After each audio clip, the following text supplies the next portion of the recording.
What the fuck is this guy's problem? Video game publisher Capcom has a storied, glowing record of action-focused video games throughout their company's entire history. This shouldn't be a shocker to anyone familiar with this channel. Here on Brain Alert, we've covered a good chunk of their titles and why they've gained their respective cult followings in great detail. Many of these games were rightfully trendsetters, products of ambitious developers just wanting to do something different, experimenting with familiar formulas to try and craft an experience that is meaningful to play beyond just being a time killer. A game created with a solid reason or basis, something to remember. This ambition has worked to wildly varying degrees. You had games like Resident Evil effectively cultivating the entire survival horror genre, to series like Monster Hunter carving out its own niche and having a long-running series with a dedicated, consistent fanbase. Some titles, while aiming to break the mold and create something unique, were less than fortunate commercially. Games and series that remain long buried under Capcom's giant smash hits, yet still remain impactful. Evidently, whatever lingering appeal these games have transcends commercial and mainstream success. In the end, when judging games not as products to be sold, but as experiences, that's not what truly matters. What matters is, how does it make you feel as a player? Badass? Stylish? Pregnant? Stupid? There's always creative intention behind any given video game experience, to connect the player to a given emotion. For one of Capcom's less than fortunate titles, the emotion that became its longest lasting legacy is anger.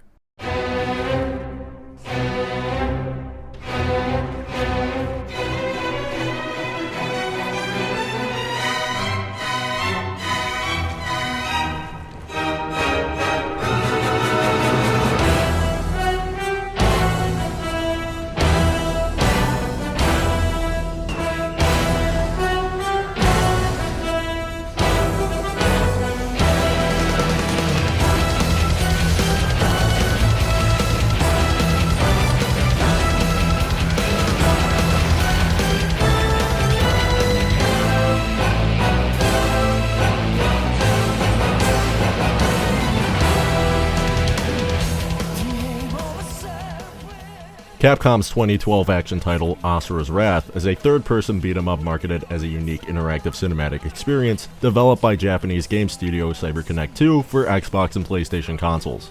Asura'S Wrath is mostly remembered in the gaming sphere for being that Hindu/Buddhist god of war clone with the angry dude who blows up that guy the size of a planet and punches things really hard or something. Some might also know it as that one game that a random Chinese studio plagiarized in a movie about Sun Wukong, where this exact scene plays out identically. Like, they traced this shit frame for frame, but I'm getting off topic. The game left a polarizing impression on players and critics alike, with many complaining that the game is far too cutscene heavy to even be considered a video game, the combat mechanics leave much to be desired, and its story is too outrageous to ever be taken seriously. In the same light, some of these reasons are exactly why people love this game, including me. I'm people! Personally, this game left a profound impression on me, and I consider Asura'S Wrath to be a shining example of a textbook, flawed masterpiece. But before I can even begin to explain why, we've got to establish a lot of context for how this game even came about to be.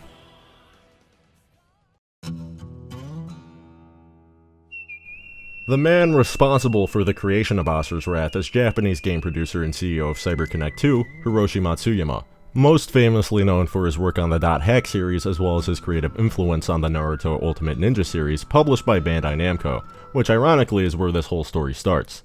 The success of the first Naruto Ultimate Ninja game in 2008 was widely acclaimed by critics and players alike. However, the title had caught the attention of one individual in particular.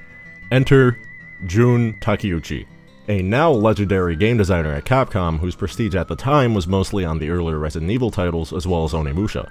He'd publicly praised and promoted Naruto Ultimate Ninja in an issue of Weekly Famitsu following that year's Tokyo Game Show, being the only producer featured to shout out a game not published by his parent company. Matsuyama took notice of this peculiar behavior and took it as a sign, or in his own words, a love call. The two had arranged a meeting over dinner along with another famous Capcom producer, Hiroyuki Kobayashi. Takeuchi had once again expressed his admiration for CyberConnect 2's most recent title, and couldn't help but feel frustrated that Capcom wasn't making games with a similar feel.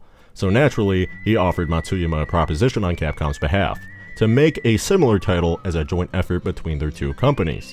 Not wanting to rush into things, Matsuyama agreed, but only under the condition that they at least set aside some time for the three to actually get to know each other and really figure out exactly what kind of title they want to make. After about a year or so of getting close and comfortable via office visits and just being bros and hanging out, Matsuyama, Takeuchi, and Kobayashi all came together at last to discuss business. Whereupon the very first question, that being who is going to be the producer, was answered with a resounding, I don't know. Takeuchi and Kobayashi had their hands full with Lost Planet 2 and Devil May Cry 4 respectively, so someone else was going to have to come into the picture to steer the wheel. And yet another poor soul is dragged into all this. This is where Kazuhiro Tsuchiya comes in. Tsuchiya was a developer for Bandai Namco with close mutual connections within the company, and a vague idea of what CyberConnect 2 was up to. Since this was a joint effort with Capcom, the news was yet to reach the higher-ups within Bamco, since working so closely with another industry giant was something of a sensitive topic. Thus, Takeuchi and Kobayashi, being responsible, upstanding video game devs, held a formal, in-person meeting with Tsuchiya in Osaka to see if he's up to the challenge of taking on a producer role in this incredibly ambitious project in dire need of proper care and supervision, while carefully considering— Nah, just kidding. Immediately after concluding their meeting with Matsuyama, they called Tsuchiya over the phone, asked if he likes manga, anime, and movies, didn't even wait for a response, and told him moments later over a random phone call that he's now the producer on CyberConnect 2's newest project. Bag secured, full speed ahead, Godspeed. A few weeks later, the directors for this project were cemented. Production producers Hiroshi Matsuyama and Kazuhiro Tsuchiya, as well as development director Seiji Shimoda, taken on from within CyberConnect 2's internal team. As the ideas for their new project began to develop, the trio grew closer, bonding over their love for manga, anime, games, movies, so much so that Matsuyama expressed him and Shimoda's commonalities with Tsuchiya as being the same stand user as us. He felt the working relationship had such good chemistry that they could, in Matsuyama's own words, not mine, fight each other naked. So in other words, all three matched each other's freak, which is beautiful to see. Homosexual bromance aside, the trio had finally agreed on the basis for what they wanted to create, and thus, Project Barracuda was born. The namesake derived from a family of fish native to India, known for their aggressive nature, no doubt fitting for the subject matter of the project itself.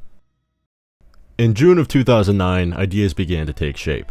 Something set in stone early was the visual flavor of the game, being set in an East Asian locale with visual inspiration from Buddhist mythology being incorporated into the characters and surroundings, as well as the 2012 release schedule. Other elements were introduced as the year rolled on, the first prototypes of the game were put together, with the overall main concept also being slowly developed. Project Barracuda was aiming for something of a God of War inspired game with similar action game adjacent mechanics not too dissimilar from Capcom's very own Devil May Cry. The elements from Sony's smash hit action title also extended to the story of the game, centered around, well, a God of War. Initial iterations of Project Barracuda's protagonist were creative, to say the least. Matsuyama's ideas for the character were that he had to be mechanical, capable of great destruction, in line with the Buddhist elements they built the world around, key features being an ability to transform, and most importantly, he had to be angry. Very angry. He was also designed to be a ninja. Well, I mean, it's not the worst route to take for your action game protagonist, but I'm afraid another Japanese studio was doing a similar thing in 2009 as well. Despite wanting Project Barracuda's protagonist to be a ninja really, really bad, Capcom had Matsuyama trim the fat and bring the game to one singular focus. And all that remained was anger. After anger was solidified, other elements had taken hold. The protagonist needed a name. Going back to the Buddhist and by extension Hindu inspiration for the game's world building, the name Asura stuck, with it not only being the Sanskrit word for mighty and powerful, but also a direct reference to the mythological class of beings in Hindu myth, who go by the same name. The Asuras of Hindu mythology are powerful entities that are depicted as constantly conflicting with the Devas, or gods in this context, which also explains the multiple arms, which was another addition made to his character. Or it might have just been a Zoro One Piece reference. You take your pick, both are valid. These attributes would later solidify themselves within the character and narrative of Project Barracuda, which by 2010 had now fully formed its identity as Asura'S Wrath.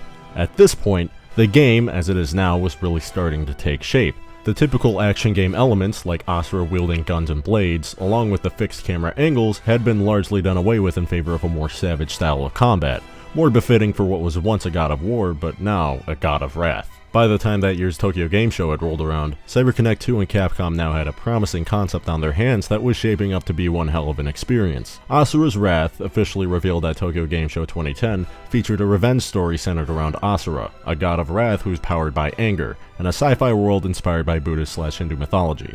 It was gory, it was loud, bleeding with outrageous action, and truly stuck out as a unique title. But even with the bombastic demo reel, release was still a whole 2 years off, so 2011 was a hefty year of promotions for the game. with presentations dotted throughout the year, pre-orders up for sale, including a collector's edition only available on Capcom's Japan exclusive e-store, containing a DVD where you can watch Matsuyama wear a skin-tight black suit and make weird faces for 50 minutes straight. There's like some development commentary. There's also this. This guy chases a dog. This happens. It's not subbed and all of it is in Japanese, so I don't know what's going on. Other media produced to drive up the hype was a non-canon 2-volume manga series published by Kadokawa Shoten, featured on their at the time recently debuted new type Ace magazine, named Asura'S Wrath Kai. The story more or less mirrors the actual game with slight deviations, and despite being non-canon, offers a ton of insight into the world building and characters that the game simply did not have the room in its pacing to develop, so we'll definitely be calling back to this throughout the video when it's relevant. Throughout the years, ideas changed and concepts stuck, but one thing remained consistent throughout the entire process from the initial pitch. The sixth-armed protagonist, inspired by the Asura, takes on an army of Buddha-like gods driven by rage, on a scale never before seen and with absurd recklessness, through revenge. What is the world? What is the power of rage? This is a story that explores these questions. But now, after 3 whole years of conceptualizing, development, marketing, then following the release schedule, CyberConnect 2 and Capcom were finally prepared to unleash their vision upon the world in its full glory.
Asura'S Wrath had released on February 23, 2012 to a vast spectrum of responses, a reaction Matsuyama, Tsuchiya, and Shimoda fully expected.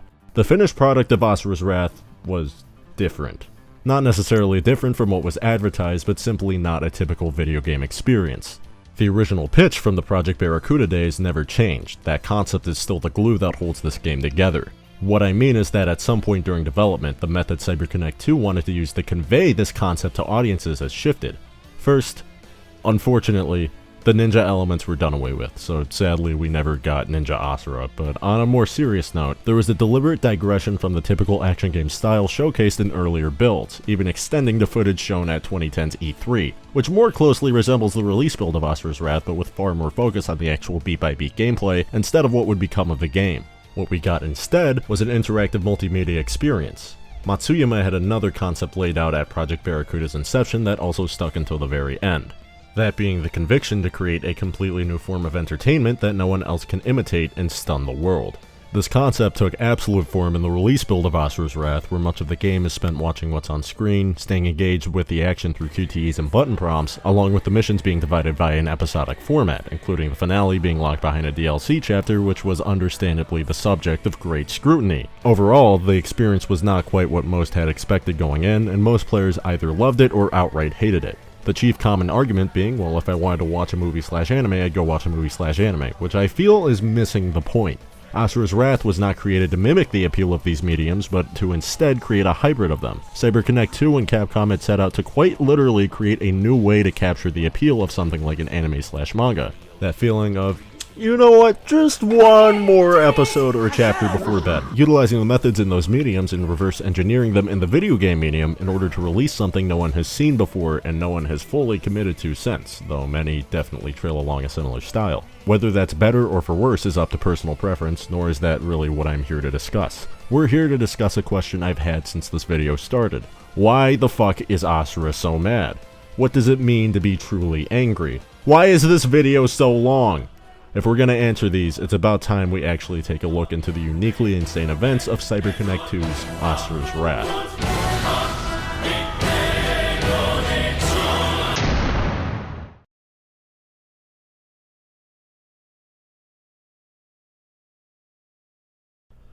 Asura'S Wrath is divided into 4 respective chapters, each with their own title reflecting the state of Asura's arc for that part of the story. Chapter 1, titled Suffering, is an accurate description. This is where everything goes wrong for this guy. These first few missions are going to be very context establishing heavy, so a lot of the meaningful analysis is going to be saved until a little later. The first episode immediately puts us in the shoes of our titular protagonist, Asura, posted up in orbit among an entire fleet of battleships.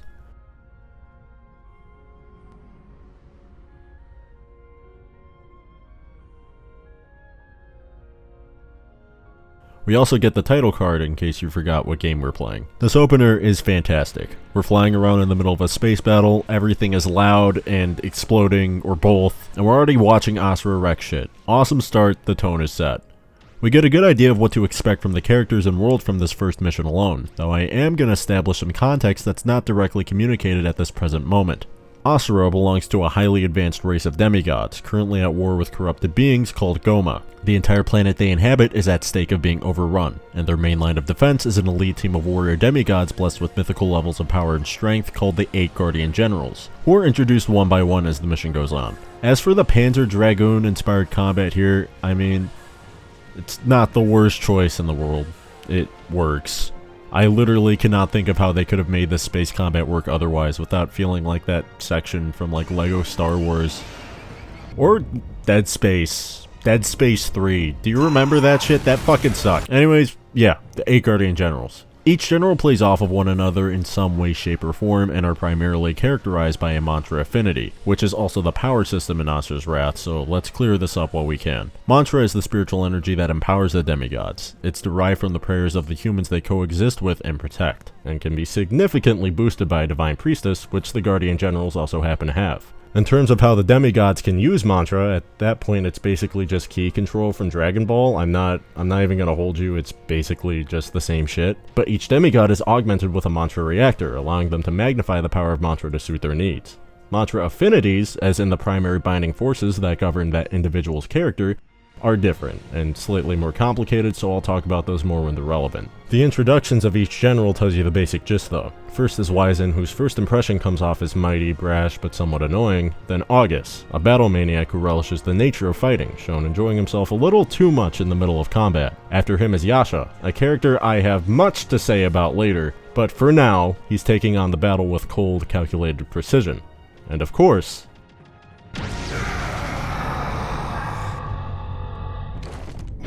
scum! I'll kill you all! Asura, who is currently really fucking pissed.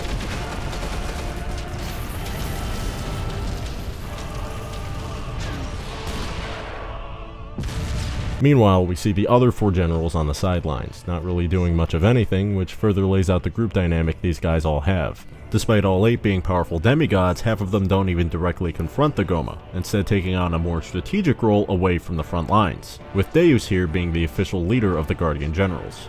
Then there's Olga, who's something of a second in command and Deus' #1 glazer, Kalro, an older, seasoned tactician, and I guess Sergei, who's just kind of doing his own thing. The first impressions for all the generals flows very naturally. Throwing all of these characters headfirst into a crisis situation like this already gives you a good idea of the archetypes we're dealing with here. Deus gets pissed and feels the current battle is just going to end up as another stalemate, since their civilization has basically been at war with the Goma for actual eons, and every battle has more or less just been fought to a standstill.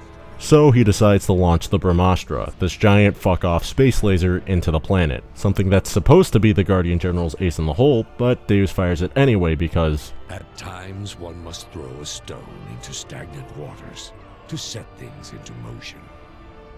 Not just for this battle, but the future of the world itself. So they fire it into the ocean and, well, things get worse.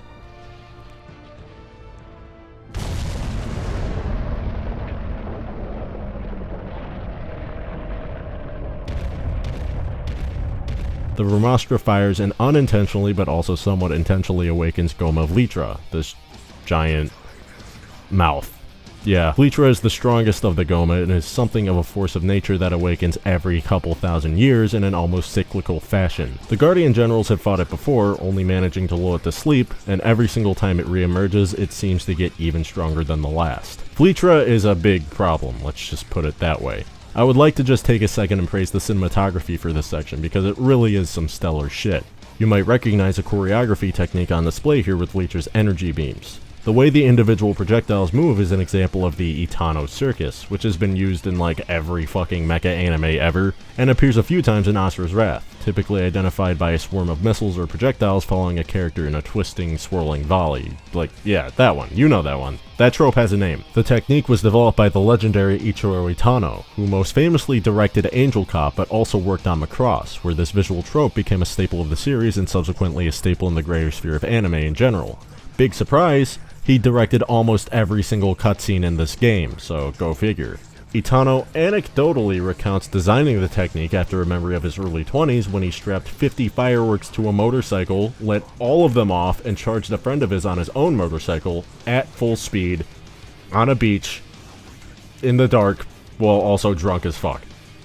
Dedication. Random tangent aside, this shot looks cool as hell. Asura and Yasha nearly die, and see firsthand how powerful the Guardian General's priestess is, and it's also established here that she's Asura's daughter, which is an important detail. Not only is she capable of reviving these two, but can also enhance their abilities by boosting their mantra. For example, this is where we see Asura grow 4 extra arms for the first time.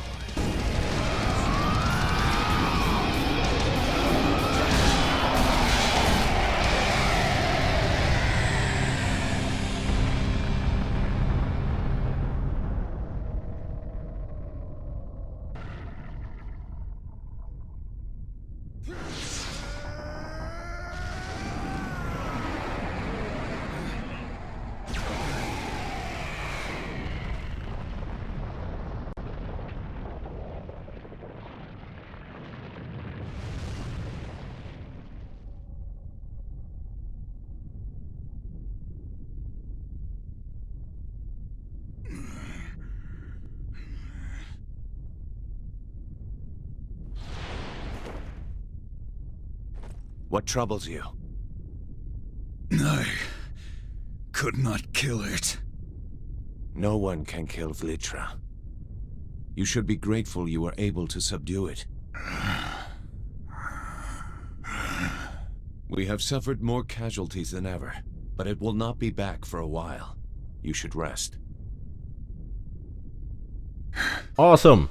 We did it, guys. So the battle's already over. Asura, and by extension the Guardian Generals, managed to clutch another Pyrrhic victory over Vlitra. A lot of people died, but hey, the Eternal Worm is asleep again, so let's celebrate. After the battle, we get some nice character moments with Asura and his family. This is where Asura's wife, Durga, is introduced, a not-so-subtle reference to the multi-armed warrior goddess from Hindu mythology with the same name. Her namesake as it relates to her character is mostly derived from the fact that Durga is considered to be a mother goddess, and in-game, she's the mother of Mithra, the Guardian General's priestess.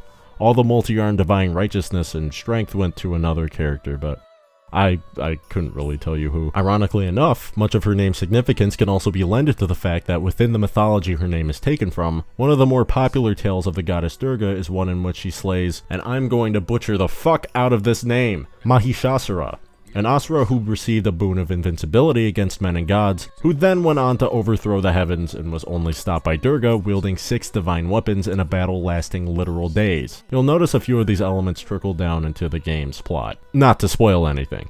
Anyways, Asura is summoned to the Emperor's palace for unknown reasons, and everything is business as usual until...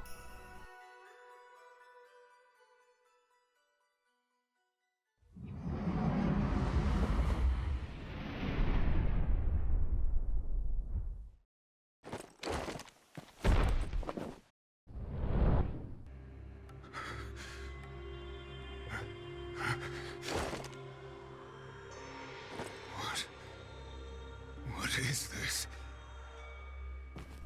Asura is immediately framed for murdering the leader of the entire planet. The game doesn't really linger on this all too much, and for good reason. Emperor Strata, this guy who's dead, just kind of crumples over and dies. There's not really any setup besides some lines here and there from a few minutes ago, and overall the scene lacks a ton of context that lessens the impact that it attempts to convey, but hey, it gets the job done. I don't really know if Strata was dead before, during, or after Asura stepped foot into this room. Maybe they killed him and just propped him up with the old zipline technique, but either way, this is it. The fucking. This is where Asura falls face first into a world of shit. Didn't take long.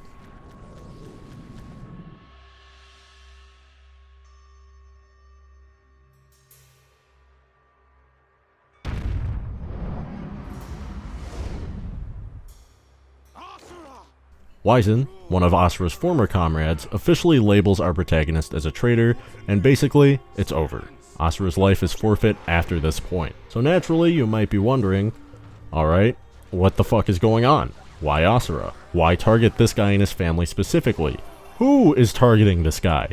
The 8 Guardian Generals, specifically the actual civilization they fight for, referred to as the Trastrium civilization, have been warring with the Goma for untold centuries. The rapid expansion of this civilization with the aid of Mantra triggered the Goma's emergence from the planet as a defense mechanism due to their overpopulation and pollution. Expressing his dissatisfaction with fighting the Goma, and by extension Vlitra, who's considered to be the big daddy of all the Goma, in a perpetual war of attrition with no end in sight, Deus begins plotting with the other generals a plan to rid their planet, Gaia, of the Goma for good, using Asura's daughter due to her ability to enhance Mantra. The only issue standing in their way is Asura and Durga. They probably wouldn't be okay with their daughter just being a tool of mass destruction, even if it means eradicating the Goma, so let's just kill both of them and steal Mithra and the planet is saved. Additionally, the Emperor overseeing humanity isn't doing much to finally end the Goma either, so he's gotta die too. And Asura just so happened to be the perfect scapegoat due to Deus needing to get rid of him anyways, so not only are we gonna kill this guy, but we're gonna kill his wife,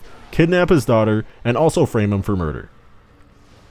Deus is kind of an asshole. Understandably pissed, Asura survives the initial attempt on his life and immediately checks to see if Durga and Mithra are okay. Unfortunately, Asura only manages to make it in enough time to be with his wife in her dying moments, but not soon enough to save her.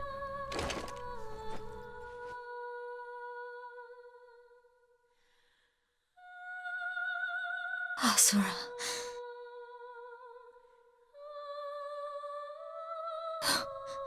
Save her. I will. Save your strength.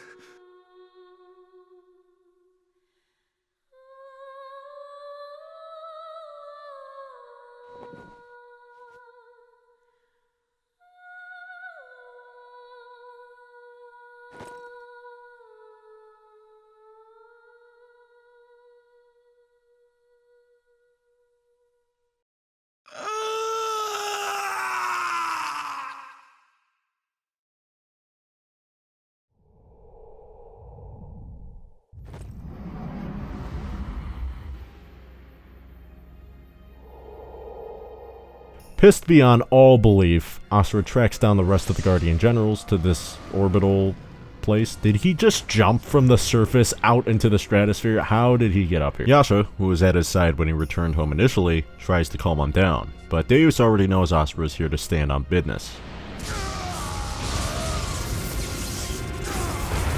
And Deus isn't fucking around. Stand down, Yasha.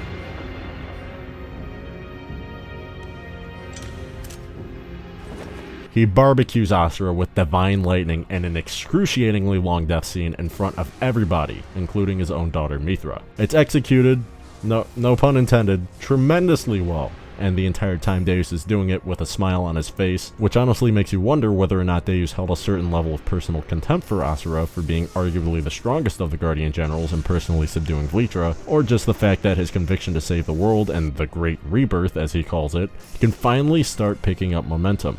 Deus is a guy that likes to get shit done, and with finally doing away with Asura and capturing his daughter with mystical superpowers, shit can actually start getting done, even if we just ruin this innocent guy's life. I personally feel like it's a mix of both, but I also think it's up to personal interpretation. Let her go! I said let her go!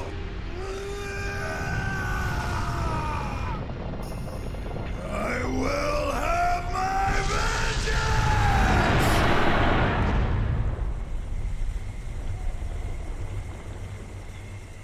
There we go. That's the introduction. Asura is dead.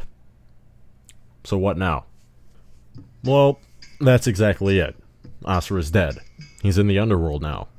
Asura wakes up after an undefined amount of time in a realm that's effectively the bridge between the living and the dead, called Naraka. Quite literally hanging on by one arm to Korin Tower, I guess, with the only other living creature present being a little golden spider that can talk. Where am I? Well, this is Naraka. But I won't bother explaining because I doubt you would understand. So for now, let's just say you are having a bad dream. Who are you? Good question. Not the right one. The right question would be, who are you? Start climbing then. With no memories of his past life and seemingly no future, Asura takes the spider's advice and starts climbing. That's it. Up you go. Yes, there is a reason why you must continue to climb, isn't there? This also leads into an optional tutorial level for Asura'S Wrath, which I willingly accepted so I have some time to talk about some things. For story context, this is just Asura beginning to recall who he is through various flashbacks, this one being his training under once fellow demigod August before he became a Guardian General some odd 1,000 years back. This whole chapter is actually something of a weird recap episode in terms of gameplay and narrative structure, but more importantly, it's Asura's first step on his journey to self-realization. Basically, the whole point of this chapter is literally, what doth live? 1 moment, please. Processing. Processing. Processing. Processing. it's Asura figuring out what's left to even live for after losing, everything he held dear to. Despite being struck down literally through the atmosphere and most certainly killed by Deus, some strange divine grace has allowed Asura to survive on the extreme cusp of death. So what does this mean? As Asura's memories come flooding back in a big, sad, bloody tide, he's not reminded of a single pleasant recollection of his past life. It's all violent conflict. The last remaining memory he has of his daughter are her cries playing on repeat, on loop, in Apple Music, in his head, non-stop, 24/7. This is the apparent beginning of Asura's suffering, and it becomes more and more clear that it wasn't divine intervention that prevented his complete death, but rather an indescribable fury, and anger is welling within Asura that's so powerful it's preventing him from dying, and it's only growing as this guy keeps climbing. I do think there's some interesting parallels here between Asura's small visit to the underworld and the Katha Upanishad from Hindu philosophy. A short tale about a young boy who unwillingly visits Yama, the god of death, who grants him 3 boons for accidentally leaving him outside for 3 days without food or water to answer his door because he was out of the house. Oops. Yeah, I guess the least he could do for the kid is grant 3 wishes. Anyways, the first 2 were spent on a wish for his dad to stop being a dick to him. Also, his dad is the same person who sent him to meet Yama, so it's a pretty understandable request. And the second one was for knowledge regarding a sacred fire ritual that leads to heaven. The third wish is the relevant one. The boy asks for the reality of what happens after death. Yama initially refuses and attempts to change the topic by asking if he'd like $1 bajillion or long life or other worldly pleasures, but the boy would really appreciate if Yama just answered his goddamn question, so Yama's like, fine, I'll tell you. He explains that the self, or within the context of Hinduism, the Atman, is eternal. The self cannot be destroyed, and is a concept that transcends birth or death. No beginning, no end.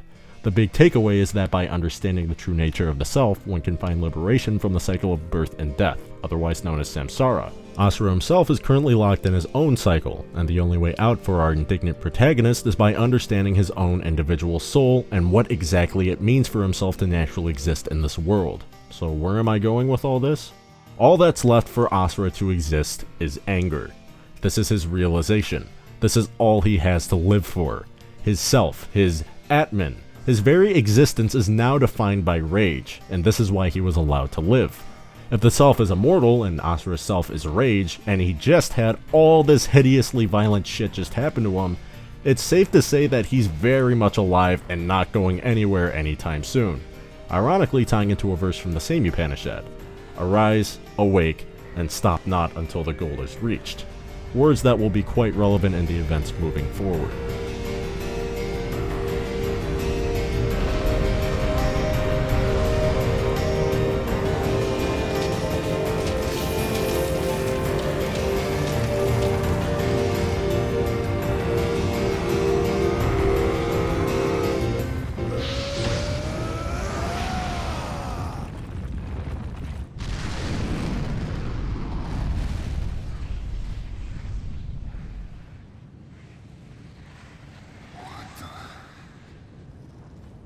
your world, Gaia.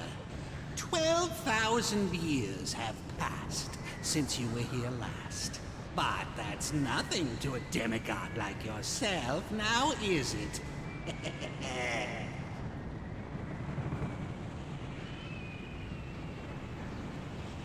Is this how you save the world?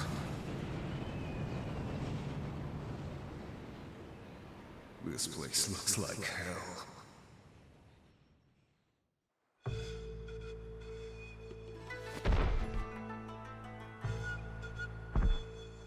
With Asura back on his feet after a long 12,000-year vacation in Naraka, he's now sporting his iconic white soulless eyes and signature Jin Kazama pants. He's just sort of been aimlessly wandering the living world ever since he's been awoken, and Asura begins to realize the current state his planet Gaia is in. It's a lot less lively than the state he left it in. The human remnants of civilization are in bad shape. With the mass widespread destruction before him, Asura first speculates that this was the Goma's doing, until the little golden spider buddy on his shoulder corrects him. Deus and his gang of demigods more or less took full control of the world for the past 12 centuries, and royally fucked things up. What's left of the human caste outside of major settlements are essentially tribes of people living in the fucking Stone Age, stuck worshipping the gods living in their big bougie ornate cities. What's worse is even after all of this time, the Goma are still here, and are just as much a threat as before.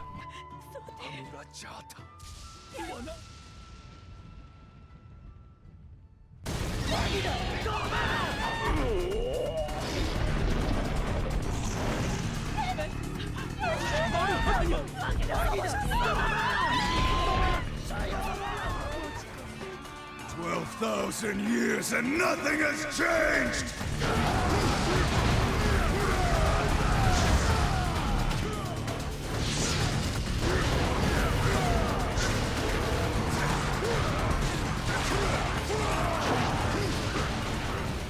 With the current state of the world having humans live in slums and the Goma running amok, it really makes you wonder just what the fuck has been going on for things to get this bad. That's when this big ass ship with a face attached to it shows up.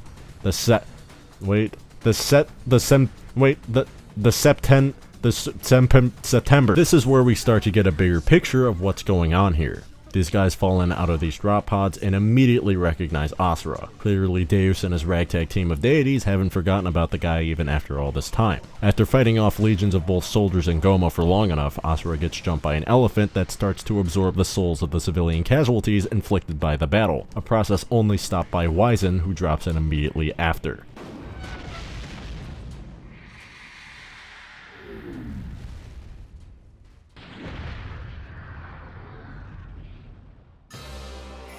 What Lord Deus spoke of was true. It has been a while, traitor. I never actually thought you would be foolish enough to come back. Who are you? Wizen explains that the New World Order orchestrated by Deus is called the Seven Deities, which essentially is just a fancy name for the remaining 7 demigods after they murked Asura all those years ago. Turns out, they're fully aware of Asura's return, and Wizen was sent here on Deus's orders. A little fucked up that he's here just for Asura and not the horde of Goma that just showed up, which overall I think is safe to say that the 7 deities are pretty bad at their job, if even after 12,000 years, they still haven't completely eradicated the fucking things. The most notable takeaway is that Wizen mentions that no souls shall be absorbed by the Goma, which if the souls are more valuable than the people, would explain why the 7 deities forces were so okay with bombing an entire village despite the civilian populace still being present. As long as their souls aren't taken, I guess we can keep dropping drop pods on little kids. Anyways, Wizen. The first of the 7 deities we get to savagely beat into submission. It shouldn't be a surprise that we get to fight most of the 7 deities in this game, and it should be even less of a surprise that they're the best part about Asura'S Wrath. Again, gameplay wise, they're almost all identical because this is a QTE movie game, so we're not going to talk about that. More so, I'm going to discuss the narrative aspects of these fights that make them as good as they are, and that largely stems from the level of detail put into each demigod's characterization. Wizen is the perfect first victim for Asura because he's quite literally a walking punching bag. Out of all of the deities so far, Wizen is maybe the least personally offensive, but most generally dislikable out of all of them. He's this big, loud, round, annoying asshole.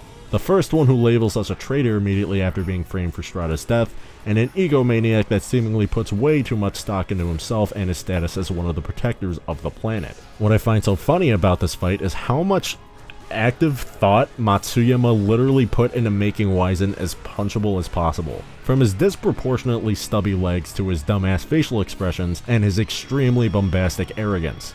Wizen's design is literally tailored for you to want to beat his ass just for existing. Really, if anything, he just kind of looks like a One Piece villain, so I rest my case. I think what makes Wizen so easily dislikable are a few things. He kind of operates under some basic, classic jobber villain rules of not really having any strong identity / conviction grounded in his own self-formed ideas or opinions, and just kind of follows Deus' lead because it allows him to feel really good about himself. Not only that, out of all of the demigods that are actively combatants, at least from what we see, Wizen is easily the weakest. But even the weakest of the 7 deities is hardly going to be the easiest to defeat.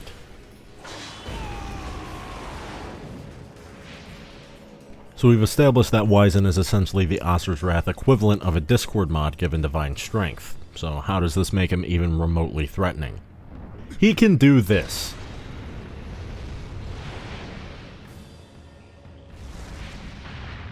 While Wizen's abilities aren't the most creative in the book, he can use the power of mantra to increase his physical mass by immense magnitudes. This is primarily due to the fact that the 7 deities are holding Mithra hostage, who is established to have the ability to boost a demigod's mantra to allow insane shit like this to occur, and the fact that they've been gathering suspiciously immense amounts of mantra through unknown means throughout the past 12,000 years and storing it as usable energy. However, there is an underlying third factor at play. At the beginning of the game, I mentioned a distinction between the energy mantra and mantra affinities, as in characteristics assigned to each demigod.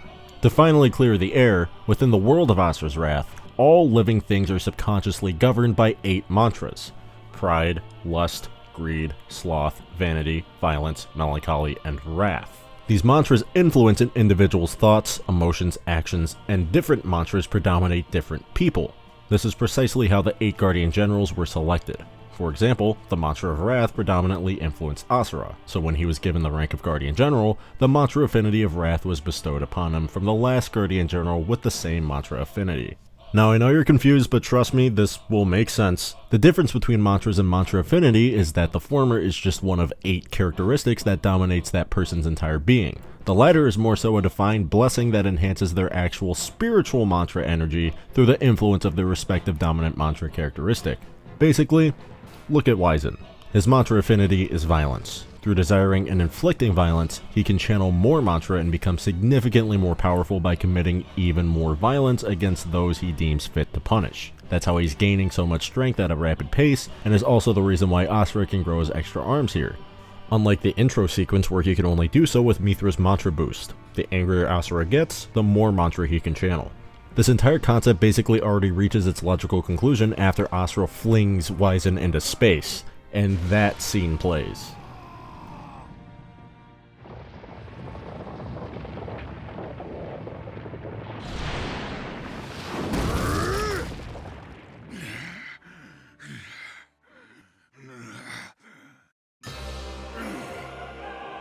Do you think a mere monkey like you can defeat a god? Behold, I shall show you our true power. Mantra Reactor, release! I call upon the power of the mantra! Wizen manages to channel enough mantra that he grows to the size of the fucking planet he was just fighting on. At this point, the fight devolves into what only can be described as anime bullshit insanity times 100, and it's the greatest shit I have ever seen. Wizen of the 7 deities, I am an absolute being that protects this world and its mortals. Die!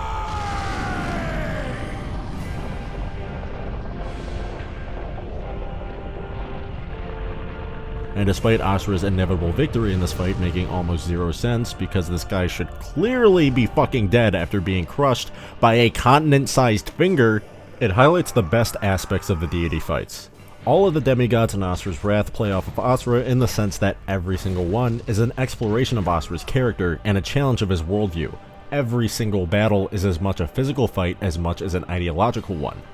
Asura's winning against Wizen because instead of channeling mostly artificial strength from the collective mantra of the 7 deities, the pure emotional turmoil within him exploding outwards via his mantra affinity is enough to overpower this guy.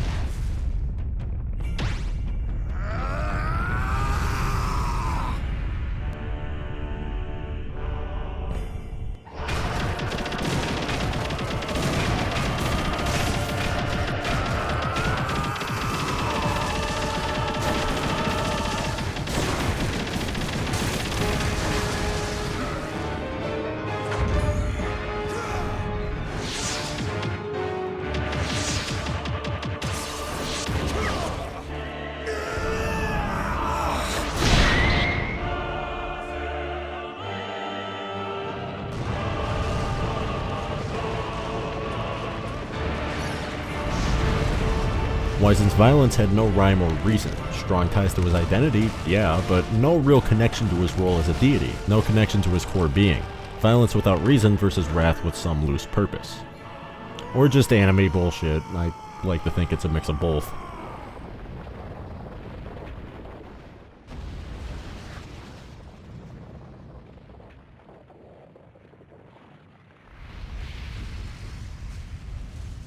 We're not done talking about the respective mantras of the demigods just yet though. Wizen is for sure completely obliterated, but his defeat has seemingly summoned the attention of another old friend of Asura's.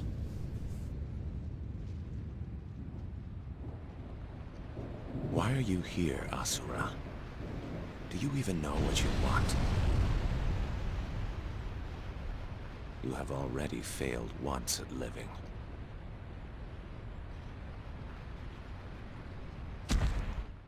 You are a fool.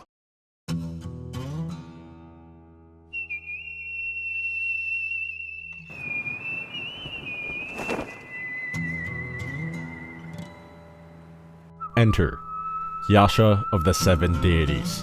Next time, do not come back.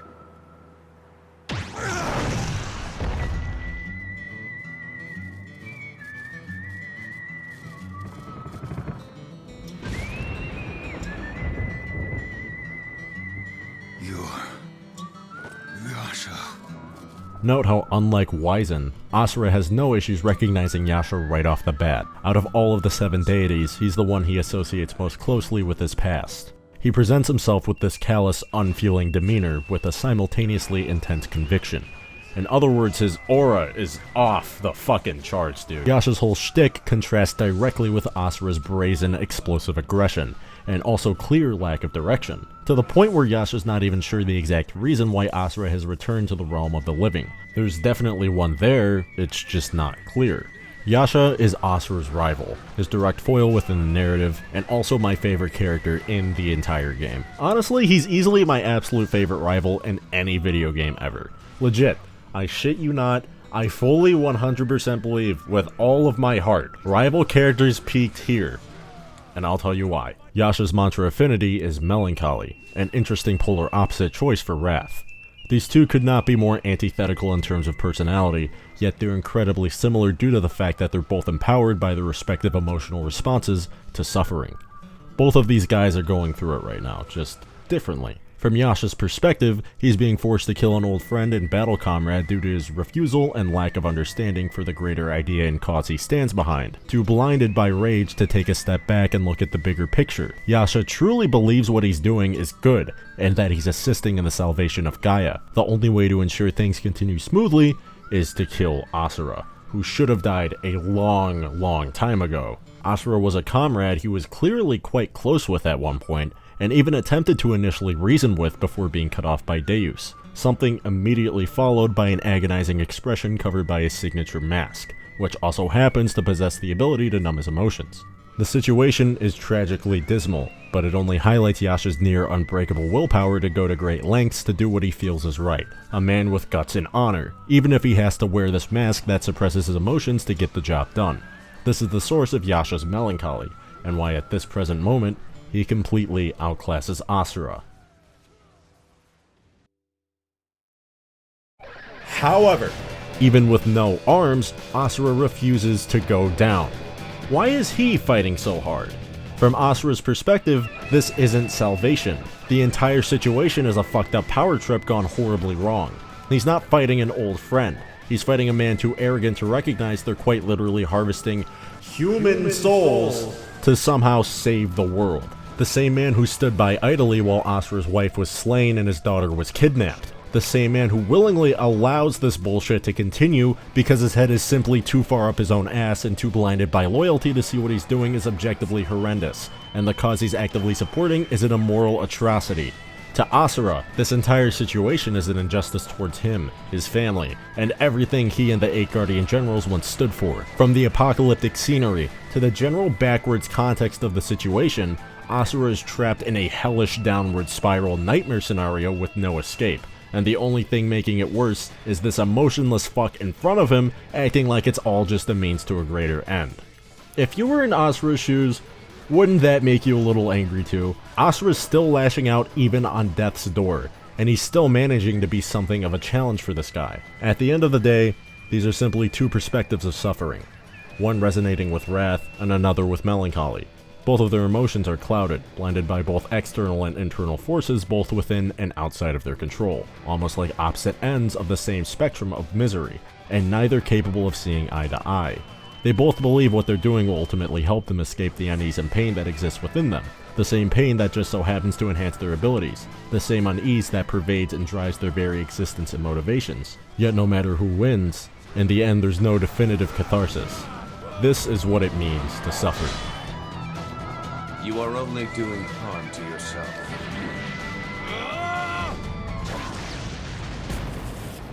Enough. Yasha, while initially just toying with Asura, starts to realize this guy's actually keeping up with him, so he decides to persuade him to throw in the towel by saying that there's no point in saving Mithra, since she's now dedicated herself to saving Gaia. Unwillingly, of course. This was maybe the worst possible thing Yasha could have chosen to say at this very moment in time. Mithra suffering! Yes, and I will say it again. Your daughter is devoted to the cause in order to save the world. Who do you think you are? God.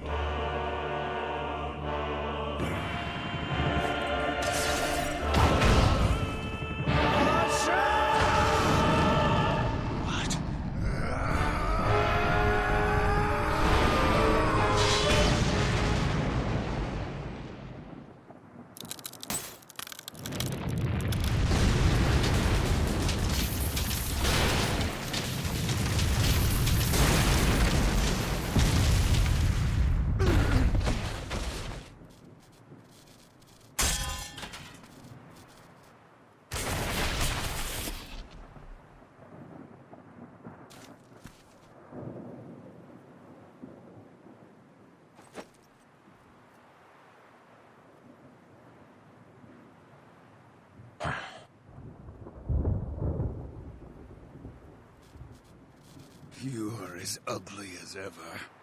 As is your temper. But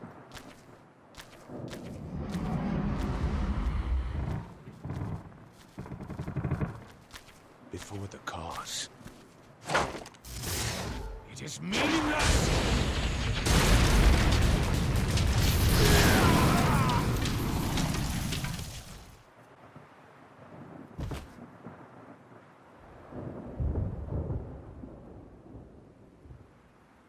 do not return again.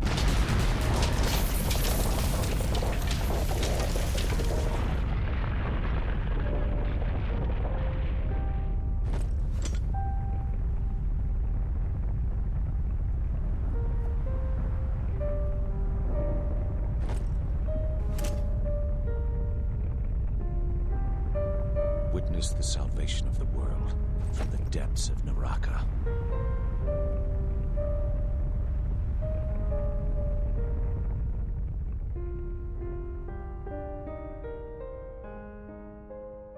Asura failed. Again. Even after gaining a victory on Wizen, it was immediately followed by defeat at Yasha's hands. Literally. Not like he really had any specific goal in mind when he returned to Gaia, just kind of walking into the wrong place at the wrong time and lashing out in a furious rage. But regardless, when the memories of betrayal started flooding back, all that mattered was ensuring those responsible got what they deserved. But even then, he failed. So now we're back here, all the way down in the depths of Naraka, where the next stage in Asura's journey begins. With Asura's suffering now established, we've laid the groundwork for his revival in Chapter 2.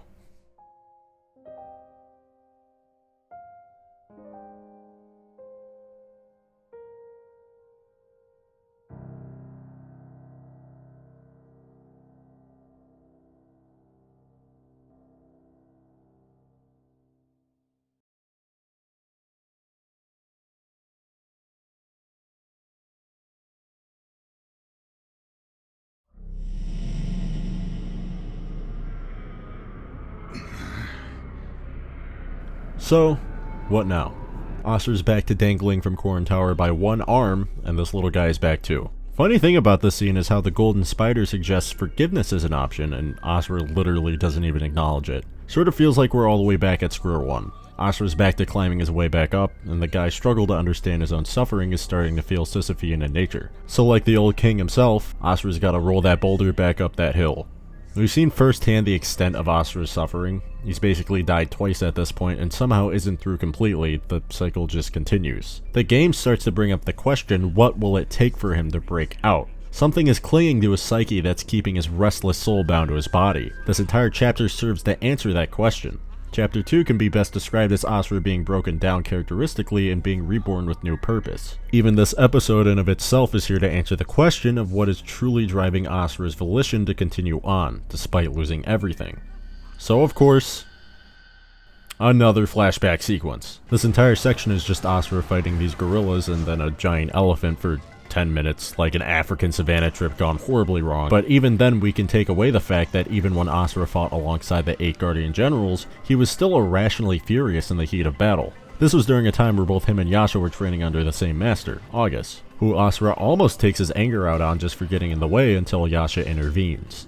Back then, Yasha still didn't really understand why Asura has such a volatile temper, speculating it could be due to having a family he must protect, which could explain the divide between the two even more. Yasha, even during this time, is committed to protecting the people of Gaia and the overall welfare of the entire planet. Conversely, all that truly matters to Asura is his family, the two most important people in his life. That's all he's realistically fighting for. Then you have August. He just throws all that pussy shit out the window and takes the middle stance of, I live to fuck shit up and have fun. Try and remember that for a little later. An important takeaway here is that, although chastising Asura for being angry all the time, Yasha never belittles him.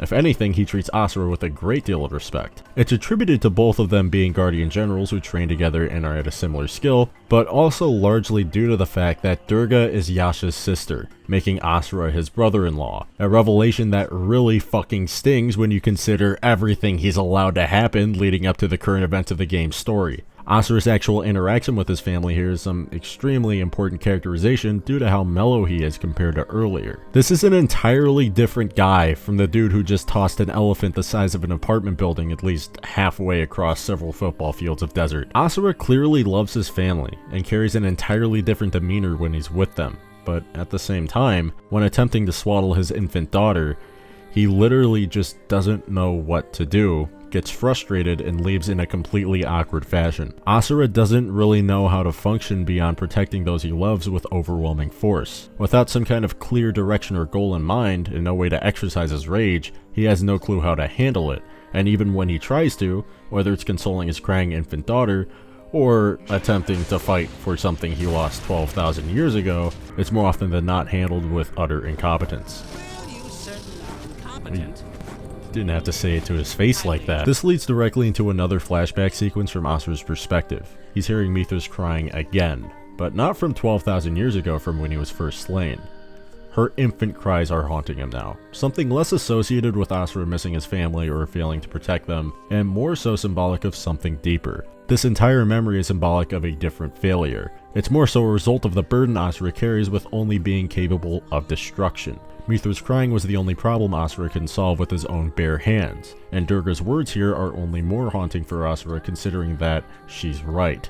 He does want the best for her, only no matter how many Goma he slays, no matter who he exacts his wrath upon, the fact still remains that all of this is facilitated through breaking shit. Asura is limited by this. His fists can only destroy. They cannot comfort, save, or fix anything. They can't even console a crying baby, his own baby. He's incapable of truly fulfilling what he views as his solemn duty as Mithra's father, which for him doubles as his duty as a guardian general. He has something to protect, sure, but even with his godlike strength, there's still a degree to where Asura is completely powerless. This memory, combined with the burden of, well, everything else, sparks his rage like we've never seen before.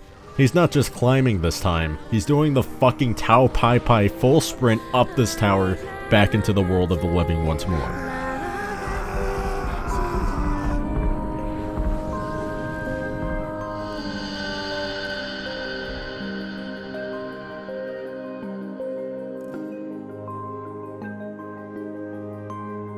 Back in the physical world, while all this depressing shit has been playing in Asura's head in Naraka, his tangible body is resting comfortably in a giant boulder after his fight with Yasha, with only a mere 500 years passing since then. The crying he happened to hear in the afterlife was actually just a random infant accompanied by a young girl, seemingly praying at a shrine constructed on Asura's corpse. If you compare all of this to the manga publication, Asura'S Wrath Kai, his fight with Yasha and eventual enshrinement at this random village are depicted much more gruesomely. In the manga version, Asura is straight up vivisected by Yasha during their fight, and the shrine is both halves of his body strapped to some rocks on a hill, which is way more badass than a big rock. Nonetheless, Asura is back on his feet.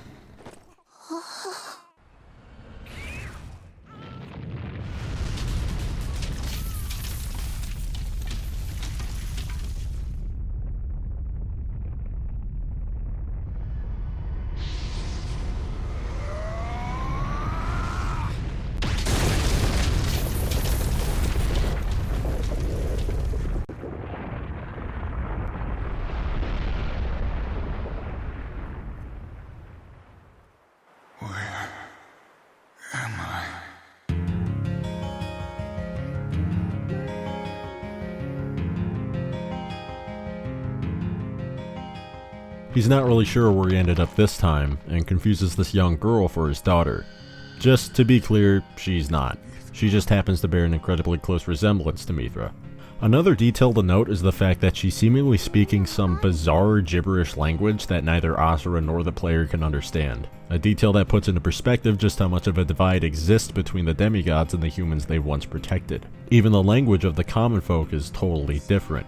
Anyways, this little girl is very important. She's so important that the gibberish she's speaking isn't gibberish at all. It's an actual made-up language Seiji Shimoda created for this game, with official translations for each line. Her official name is Arya, but her introduction is cut short by a Goma chimp event, who kidnap her and launch Asura into a long chase sequence. You're gonna see a big focus in this chapter is on the helplessness of the humans in this setting, and both their struggle against the Goma, as well as in their devotion to the seven deities. From the language barrier to some other stuff that'll come up later, there's a disconnect that exists between men and gods highlighted throughout the entirety of not just this episode, but the entire chapter. After his fight with Yasha, Asura's remains were left to be forgotten, and the land they fought on deemed cursed. Yet this didn't stop settlers from gathering and building an entire town adjacent to his dead body.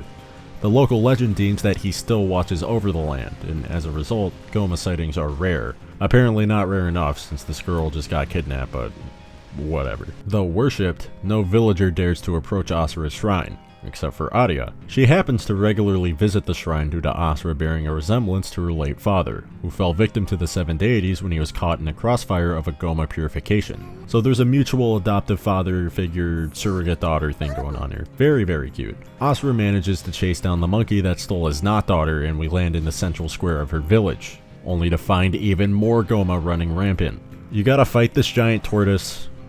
It sucks. It feels nightmarish to fight specifically because I can't shake how much this reminds me of that one boss fight in Ninja Gaiden 2 with the giant nuclear armadillos. That ruined the game for me. Yeah, I know you could use the incendiary shurikens. That doesn't change the fact that it fucking sucked ass to fight. I don't care. This isn't really an enjoyable or remarkable encounter either, but on the bright side, I guess it goes to show how the Gomar are honestly just getting worse as a general problem. Especially so since the 7 deities seem almost indifferent of their presence on Gaia, and are more concerned with other matters. Asura intervenes here, wanting to defend Liquid Myther's village, and also because the Gomar are inherently destructive forces of nature that must be destroyed. He's not operating under the mindset of a god, but rather simply because they pose a general threat to their surroundings, even if these people aren't willing to do anything about it themselves. Hell, after the fight is over, instead of realizing the Gomar are mortal, capable of being defeated, and possibly seeing this as an opportunity to take up arms themselves, they begin praying to Asura as some kind of savior. In Asura's own words, This is pathetic. Not even a few seconds later, Kalro of the 7 deities pulls up with a small army, acknowledges Asura, decides that he's ultimately beneath his notice, and instead decides to carry out some mantra collection while he's here. A process that involves confirming Yasha's dialogue from the last chapter. The 7 deities have taken it upon themselves to quite literally harvest humanity for their souls to be turned into mantra. This is one of the main objectives of Deus's Great Rebirth. You know how in the beginning, mantra was collected through human prayer? Well, turns out that's just not enough. Humanity is okay with this, because, well, what other fucking choice do they have? If they fall to the Goma, their souls are consumed forever, but if they fall to the 7 deities, they're led to believe that their souls will find salvation instead. Is this true?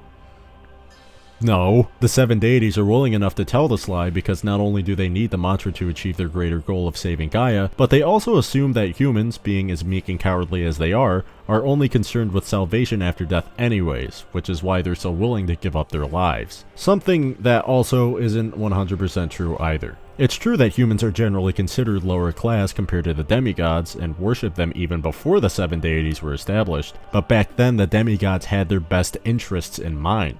These people are only willing sacrifices because they're backed into a corner and truly don't know any better, because the 7 deities have put them in this position. They're effectively forced to give their souls. The only other alternative is being condemned to fucking hell. From this perspective, it's an incredibly twisted situation Asura has the utter displeasure of witnessing for the first time, and can't bear to sit by and watch any longer. What the hell are you doing?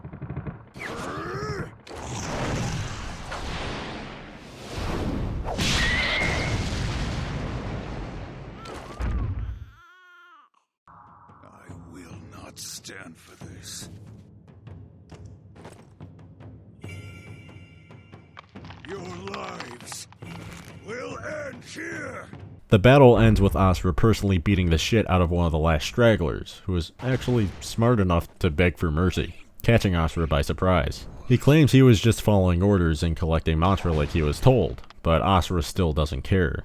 Until...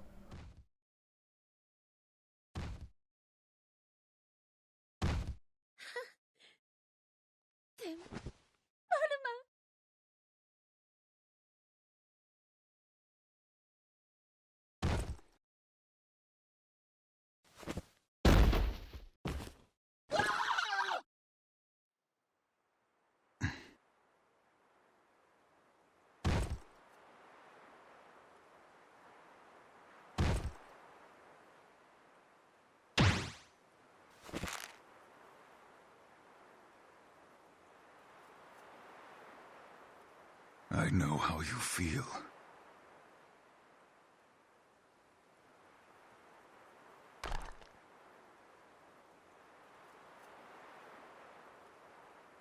You...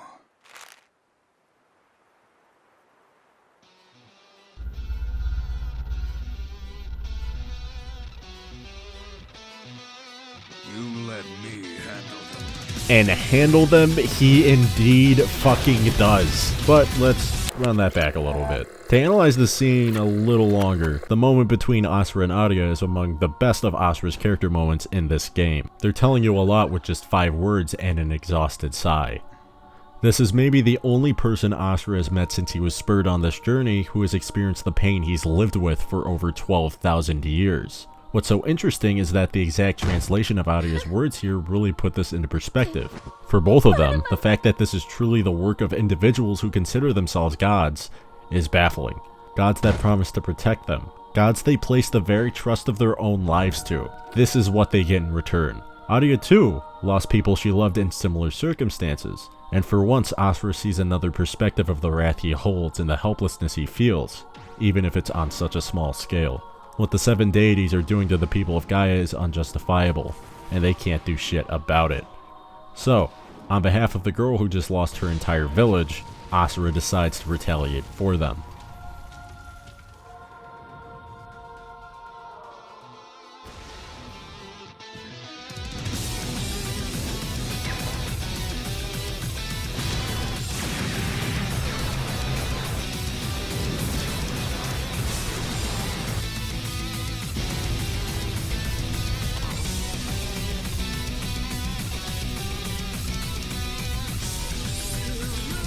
Asura's pursuit of Kalro is honestly one of the more underrated sections of the game. 99% of it is literally just Asura fucking shit up as hard as possible. Unlike the past 2 demigods Asura is up against, Kalro is an old fucking bag of wind that is not at all capable of fighting, so we spend the entire chapter mowing down hordes of soldiers and flagships to carve a path to him. It's a classic brains versus brawn situation, but I'd hardly say Kalro measures up to that considering every play he makes is immediately countered by Asura's sheer brute force, which is such a good dynamic. This has never failed to feel cathartic in any scenario where you're up against some uppity tactical fuck who thinks they're 33 timelines ahead of you in terms of strategic thinking. You think you're so smart? Here's my counter argument. What if I punched everything really hard? Well, it's not the most engaging gameplay I've ever experienced. I mean, I've said it before, QTE movie game. We didn't come here for the gameplay. It definitely feels good to wreck some shit after the atrocities we had to witness a few minutes ago. Asura even gets hit with this giant fuck-off laser cannon and somehow tanks it nearly unscathed. I wish I had more to say about this chapter analytically. Like, I talked about it for 2 minutes, I don't know, and it's already halfway over. But this is about all there is to it. I guess we get to play as 6-armed Asura for the first time on the ground here. It's cool. We get new heavy attacks, but it's really just hordes of guys until we reach Kalro, who's our actual target. And even if his apparent age wasn't somewhere in his late 70s, early 80s, and despite being a master swordsman, he still wouldn't come out and fight us directly. Kalro's mantra affinity is Sloth, an affinity that benefits his tactical thinking and general nature of elaborate planning, having others do the heavy lifting and watching it all unfold without lifting as much as a finger. Not only that, his slothful habits do seem to be doing something for him. Not sure if it's on the level of Asura'S wrathful tendencies making him essentially unkillable, but hey, Kalro's laziness does seem to be keeping him alive. So far at least. Regardless of their individual affinities, each deity has one chief common similarity between them. Nearly all of them feel some level of superiority towards the regular human folk of Gaia, and especially towards Asura, who they consider to be the Fallen.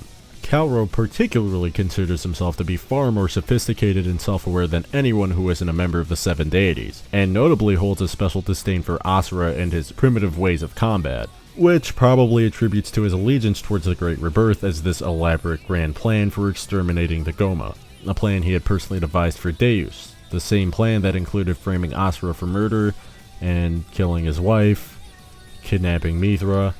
This guy planned out most of this stuff, by the way. Deus basically enabled him due to them having a common goal.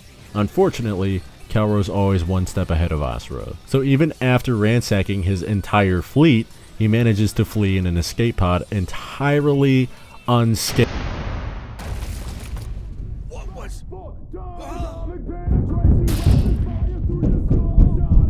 Asura is not letting this shit slide. Kalro tries desperately to plead for his life, telling Asura about their plan to save Gaia.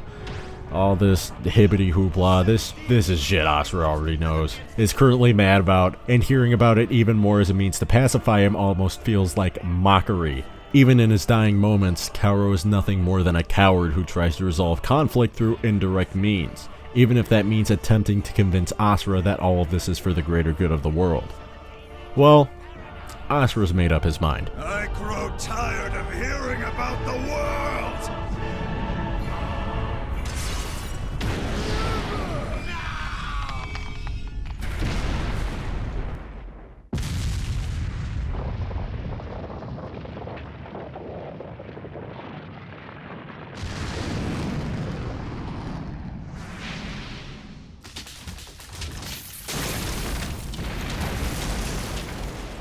Asura falls back to Gaia, burns up in the atmosphere, and we see Aria on the ground, not praying to Asura, but for his safety, making her parallels to Mithra even more apparent. Do you worry for him? You need not fear. He will not die yet. When he does, it'll be by these hands.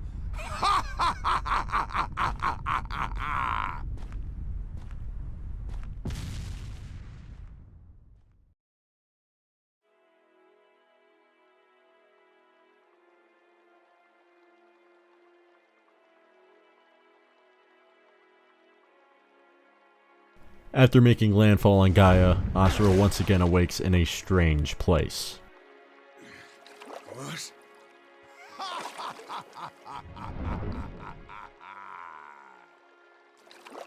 Can't even handle a fall from the heavens.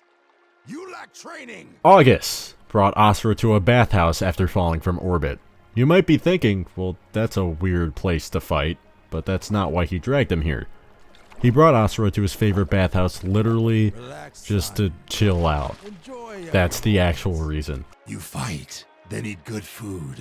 You fight, then drink fine wine. You fight, then sleep with beautiful women.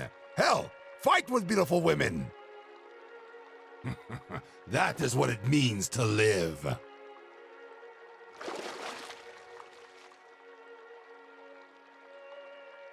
I am not like you. So you think? August, like Asura, isn't like the other deities. He basically lays it all out himself. I'm leaving in a lot of the lines here because nearly every single one is pure fucking gold. And August's characterization is plain and simply explained all right here. He's straightforward and set in his ways. The purpose of the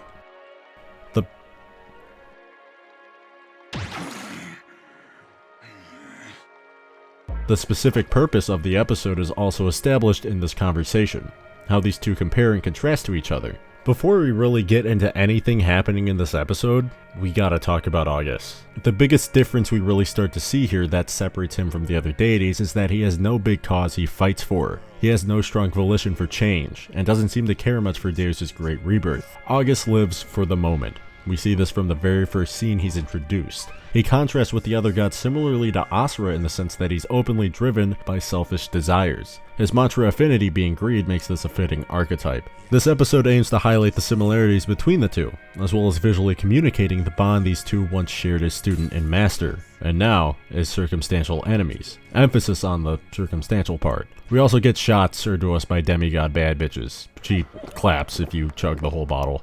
Yeah, I'm thinking this is the best episode in the whole game. Unlike every member of the 7 deities we've encountered, August is the first one who's approached Asura not as a threat, but as an equal. None of this great rebirth bullshit matters to August. He only follows Deus because he enables his way of life, fighting ever more increasingly exhilarating battles and exerting his power and strength over his enemies. Essentially, he provides what August looks for in life in excess, making him one of the strongest of the former Guardian Generals, as well as the 7 deities. There's just one issue. The battles aren't exhilarating anymore. August is bored. As opposed to a united squad fighting against hordes of Goma like the old days, all the deities do now is systematically harvest mantra and largely avoid the Goma altogether. There's no fun anymore. No point in fighting the Goma head on. The thrill of the hunt is dead. Things are different now, due to the deities' over-reliance on mantra as the be-all end-all for their cause. This is a very important crumb of insight. August, though unintentionally, is the first person to get what makes Asura so strong. Asura doesn't depend on the raw power of the mantra itself, but rather his mantra affinity, getting stronger from getting angrier. Wyzen could utilize this to a degree, but much of his power was a result of Mithra's power boost in the mantra the 7 deities collected, rather than his affinity.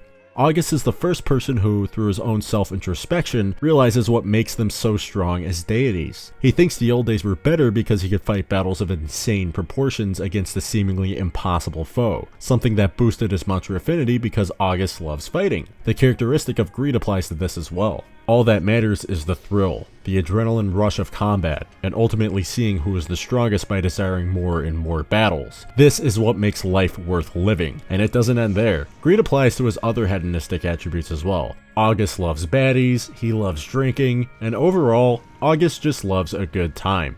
That's all he seeks in life, and possesses an insatiable appetite. The more of this he can have, the better.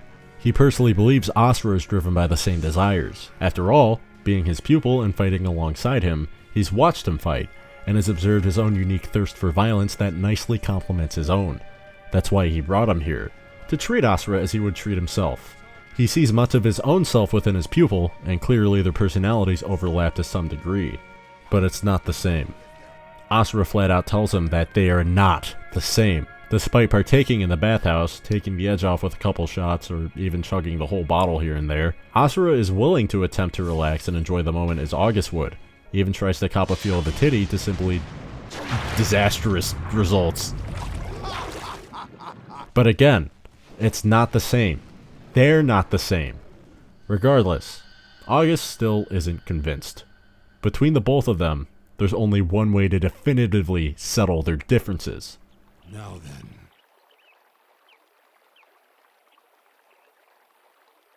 A duel. Settle this.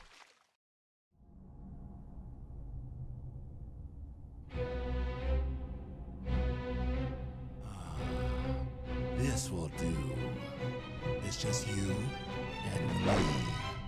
Time to raise some hell! Now that I think of it, the last time we fought like this, you were still... Episode 11, the final lesson. This is it, ladies and gentlemen. We made it to that fight. The one on the moon. No surprise, this episode is insane. The thematic weight of the duel between Asura and August cannot be ignored. We need to talk about this. This is where one of the biggest major themes of the game is cemented. The fight between these two isn't for any major rhyme or reason. It simply is what it is. A fight between two warriors. The sentimental trappings of revenge, honor, pain, and suffering are just an undercurrent now. We're here because August wanted to fight for the hell of it. Nothing more, nothing less. Unlike Asura's battle with Yasha, which was two opposites clashing in a violent display of ideological disagreement that were ultimately just a duality of suffering, this is different. August isn't meant to be Asura's foil, nemesis, or anything like that. This battle represents the values they place on fighting. It's another battle of strength as much as it's a battle of ideals. I feel like August exemplifies the greatest qualities of Asura'S Wrath as not only a game, but a work of art. This game excels at exploring what defines and motivates its characters. Right off the bat, when we were first introduced to this guy, we got the message. We knew exactly what kind of guy August is, and throughout the story leading up to this encounter, we learned how out of every demigod, August's identity is defined by strength. He's a symbol of absolute power within the story, and it's earned through proper development and interactions with the other individuals in the narrative, as well as the world he inhabits. The common soldiers hail him as the strongest of the demigods. His fellow deities acknowledge his incredible might. His two pupils are prodigies in their own right. Asura overcoming August as an absolute figure of power is a benchmark for his development. It's a classic master versus pupil duel, and it is one of my favorites in all of gaming. So what is this fight trying to say outside of the clear spectacle of two gods fighting on the moon? August is fighting us not out of spite, not out of duty, but weirdly enough, out of sympathy. There's a reason why he bothered to drag Asura to the bathhouse, treat him to fine wine served by voluptuous divine trollops, and reminisce about the old days while just taking it easy for a bit. He sympathizes with Asura on the account of not just being his pupil, but also being the only other deity he can relate to. He just wants him to enjoy the moment as he would, including a fight to the death, because realistically, for two powerful warriors, what could possibly be more exciting? He recognizes a fire within Asura's heart, a passion similar to his, some purpose that dwells within him, and assumes it's the same as his own. This is not the case. The passion August feels is an adoration for life and all its pleasures, a selfish desire without any attachment to a greater cause. Sure, he fights for Deus's cause, but not because he truly believes in it. The cause just enables him to fulfill his own personal desires unrelated to the Great Rebirth. Asura also possesses his own selfish desire, however it's not a passion for life. It's an attachment to the family he lost, the desire to save his daughter who was taken from him centuries ago, the need to do what is righteous in his own eyes and protect what is important to him. This is Asura's purpose. Though ironically enough, he himself still doesn't fully realize it yet. At this point, his wrath still solely exists to him as a fuzzy abstraction. It's a purpose that August also doesn't realize, nor ever understood, even back during the old days. Despite this misunderstanding, he still recognizes that Asura believes he fights for his own ideals, a mindset he no doubt respects, yet still challenges to see if he can prove his people wrong. It's a lesson in what drives us forward as individuals on our own respective paths. For Asura especially, it's a lesson on everything he's learned and endured up until now. This is where his goals finally become clear. If he really isn't like August, if he isn't just running around throwing hands for the sake of taking out his wrath, then what is Asura really fighting for? August challenges his worldview directly, and as a result, Asura's goal becomes clear and fully cemented. He must save Mithra at any cost. That's the reason why he's even here. Not just because he was like, okay, yeah, August, let's stand on business, but because this guy is in his way. From a fundamental difference in perspective, this fight is a whole other mental ballpark for Asura. This is the same as any other obstacle he's faced so far, only this time, he does actually learn something. I went ahead a little bit here, but trust me, all of this will make sense in a second.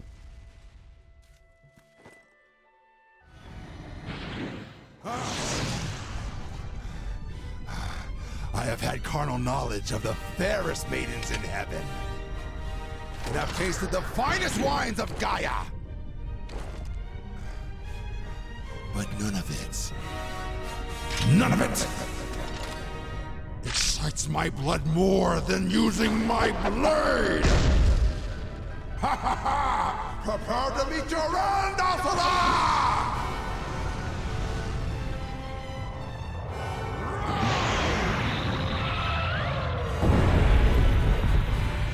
Show me what you're made of, Asura! August whips it out midway through the fight and tosses his scabbard to the side. A classic trope indicative of dueling to the death. Every time I see this, I start clapping like a trained fucking seal. Every time, without fail. The only other person August drew his blade against was Deus. That was when they first met. And upon being asked to join the 8 Guardian Generals, August laughed and challenged Deus to a duel, one that ended in a stalemate, leading to his recruitment after being promised every fight would be like theirs. August unsheathing his blade against Asura is no longer challenging him on the level of his pupil, but now as an equal. You are worthy of my blade! You need to shut up and die! In Hiroshi Matsuyama's memoirs during the development of Asura'S Wrath, he attributed August's characterization to drawing inspiration from Baki, specifically characters like Yujiro Hanma and Kaoru Hanayama, which basically just explains everything ever about August as a character. They have a lot of overlap, from his larger-than-life attitude, ridiculously buff physique, and general I do whatever the fuck I want lifestyle. He really does remind me of Yujiro, just minus all the downright psychotic shit he does in his own series. Unlike Yujiro, August is a pretty swell guy, even if he's currently trying to murder his own pupil with a giant odachi. You might have been wondering for a while now why August and Asura look so similar, like down to the white hair, glowing eyes, and body tattoos. It's almost easy to mistake the two for one another, or thinking they're blood related somehow. The actual explanation is that August's design is literally just recycled from Asura's earlier iterations. You know, the ninja designs and shit like that I talked about way earlier. This specific design was a favorite among the dev team, but came off too strong as a god of war instead of a god of wrath, so they scrapped it. But later reused it for August because the design was just too damn good, katana included. Though the in-universe explanation for the eyes is due to August being blind. He's kicking Asura's ass this hard despite being fucking blind. Finally, I want to talk about the music here. One of the few times I'm bringing up the soundtrack in this video. Overall, Asura'S Wrath soundtrack composed by Chiako Fukuda is actually beyond phenomenal, and this boss music isn't even an original track. It's Dvorak, from his world-famous Symphony No. 9, 4th movement. Its significance within this boss fight is something I've pondered for a very, very long time, and I can't decide if it's because 1, it's fucking badass and is here because the actual song has influenced countless media for decades, or 2, it's a One Piece reference, which I mean, it's possible. It's entirely possible. It's a One Piece reference, isn't it? Either way, It's a thematically appropriate piece to okay, August just this sword, it's long. This is where the battle reaches its performative and narrative climax. The entire time August is propelling the two of them towards Gaia, he's still taunting him. And each time, Asura simply deflects it with his usual responses of shut up or I don't care. But it's not until he reminds him of the phrase that started this duel. I don't fight for good, and I don't fight for evil. I just fight. I will say it once more. I am you, and you are me. I am nothing like you.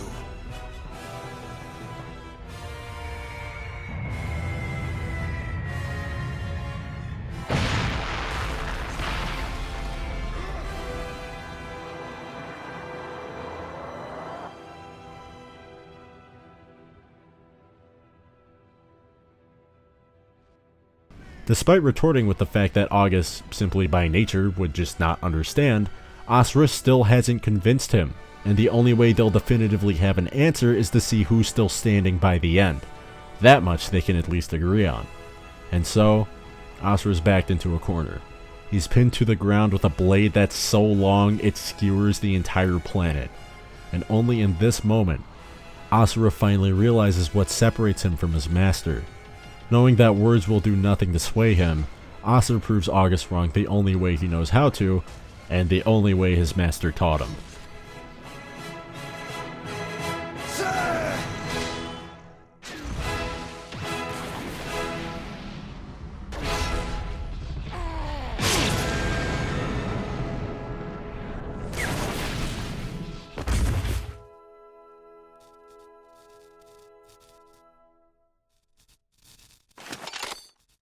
It may have taken a fight of interstellar proportions, but August finally understands that they truly are not the same, and that Asura fights for something greater than just himself. He confides in his pupil that with a purpose that firm and anger that ferocious, he'll do the right thing. In the end, August got what he wanted. He found the ultimate thrill of battle, an opponent he could not defeat, his own pupil no less, and perishes with a big dumb smile on his face.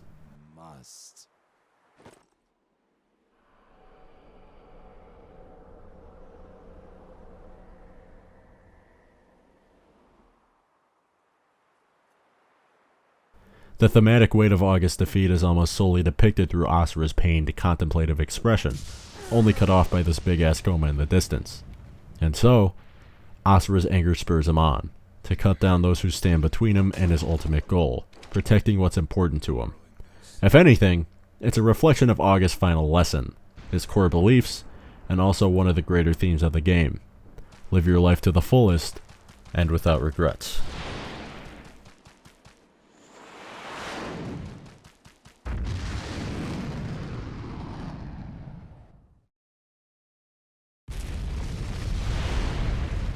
How did he cause this explosion with no arms? Well, thankfully there's another episode to answer that. So this episode is a little weird. It's fully studio produced animation. It's one of 2 episodes produced by Studio 4 Degrees Celsius, Studio 4C, an anime studio with some tremendous bangers in their catalog. These aren't really too conducive to the greater narrative or plot whatsoever, but it is a nice breather to just talk about some random Asura'S Wrath trivia. And yes, you still have to do QTEs here, even when the episode is fully animated. Some cool developer insight into Asura's finishing move on August is that initially, August was going to be cut in half, and his upper torso would tornado off his body, not too dissimilar to a trope seen in the earlier chapters of Kentaro Miura's Berserk, where the main character Guts would cleave crowds of dudes apart with his big-ass sword, with the upper halves of their bodies flying absolutely fucking everywhere in the process. This was cut, unfortunately, despite not just being storyboarded, but actual test footage being produced as well. This wasn't the only thing censored in the finished product of Asura'S Wrath, however. Yasha cutting Asura in half was also intended to be just as graphic as the manga depiction, yet was censored in the finished game. And overall, a ton of gore was more or less removed as the project was being developed. Even then, excessive gore never seemed to be the goal of this game. Not only that, Japanese censorship laws are generally considered to be pretty retarded and contrived, but that's a conversation for an entirely different video. On the contrary, the manga version of the events of Asura'S Wrath never held back on the gore. Even August's death scene was altered to have Asura punching a hole in his chest, as opposed to the world's quickest C-section. While we're at it, I might as well give an honorable mention to Calro's death in the manga being changed to him literally nuking himself in a last-ditch effort to kill Asura, which is honestly way cooler than what we got here. Nonetheless, the gore would have been too shocking for the target audience, which I guess would also explain why a lot of the blood was changed to fluorescent orange fluid. Anyways, what's going on with Asura here? He's going headfirst into this horde of Goma on their way to trample over Aria's village. He starts jobbing, gets fucked up, starts getting visions from his dead wife telling him to save his daughter, does this crazy nasty shit where he projects a giant arm made of pure fire, instantly eradicates all of the Goma within a 50-mile radius, blows up this turtle snake thing, and yeah, this nigga is genuinely tweaking, dog. A lot of this is just style over substance. It's badass, it's flashy. I'm going off script. None of this is scripted right now. But hey, you know, this is stuff we already know is going on. But it is some fascinating foreshadowing to the next episode, where the implications have way more impact. And I also have a script for that too, so let's just get into it. This is the last episode for Chapter 2, and it hits like a freight train. After his insane outburst against the Goma threatening Aria's village, Asura went dormant for a few days, only awakening in a burning fury after Aria shows up again.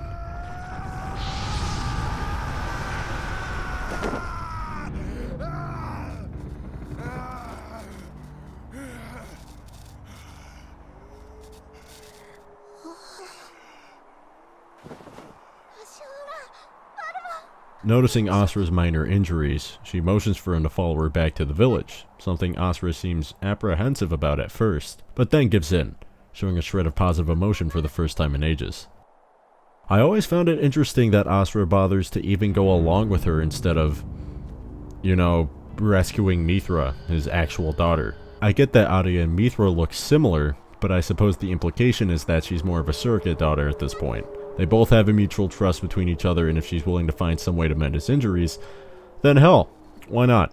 Back at the village, the residents are still providing mantra to the deities via prayer, but immediately switch up to worshipping Asura where he stands. Surprisingly, Aria actually tries to warn the others that praying is effectively useless and that Asura just being here is not something to be taken lightly. Although he did save her village on 2 occasions now, Asura has also proven that wherever he goes, some deadly apocalyptic level bullshit seems to follow him, which is why Aria was contemplating even bringing him back to begin with, only figuring it was okay since he's clearly wounded. She gives up and motions for Asura to follow her, but if the past is anything to go off of, this piece is short-lived. Immediately after the reunion, boom baby, another fleet pops up in the sky. A much, much bigger fleet. This time around, it's Olga of the 7 deities, who, like Calro, doesn't bother to fight on the front lines despite her strength as a demigod, which is why she brought enough battleships to almost blanket the sky in order to kill Asura. She starts indiscriminately bombing the village with the full intention of leaving no survivors, even including the civilian bystanders. They're sacrifices for the Great Rebirth anyways, to her it don't matter who dies down there.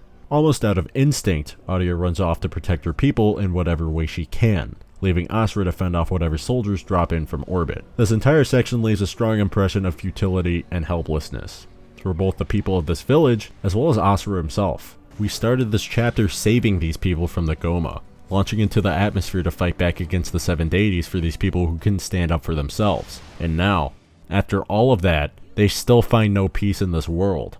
Asura still finds no peace, despite saving Aria from the Goma, despite destroying Calro's fleet on her behalf, despite finding one person in this world he can relate to, and even somehow still connect with. He cannot find peace. Despite all of the deities we killed and all of the growth Asura's made in this chapter, he's still ultimately helpless and subject to the whims of this circus troupe that call themselves gods. Even this badass fight is really just him kicking and screaming against the inevitable, that everything he's worked to protect, the one person he's tried to protect, is once again about to be taken from him. Afterwards, the only thing he can do is look around in sheer disgust at what the 7 deities have done, claiming that there's no place in this world for gods that only take. Is this what gods do?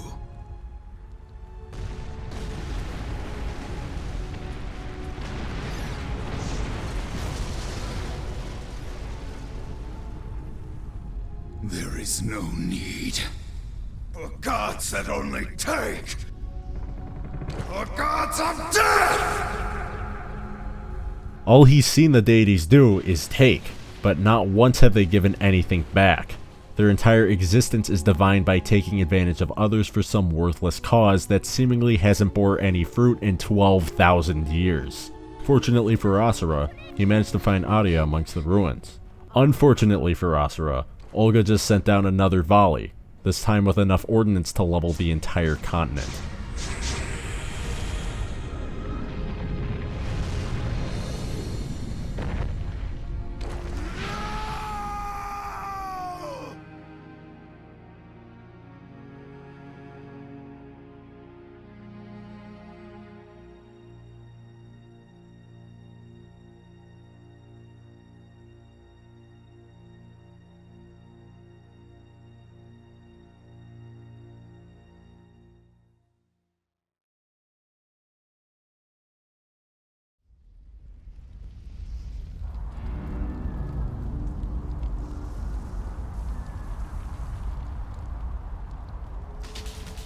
Asura, unsurprisingly, survives the attack. But the village has been razed to a massive smoldering crater. Amongst the still chaos, Asura notices something.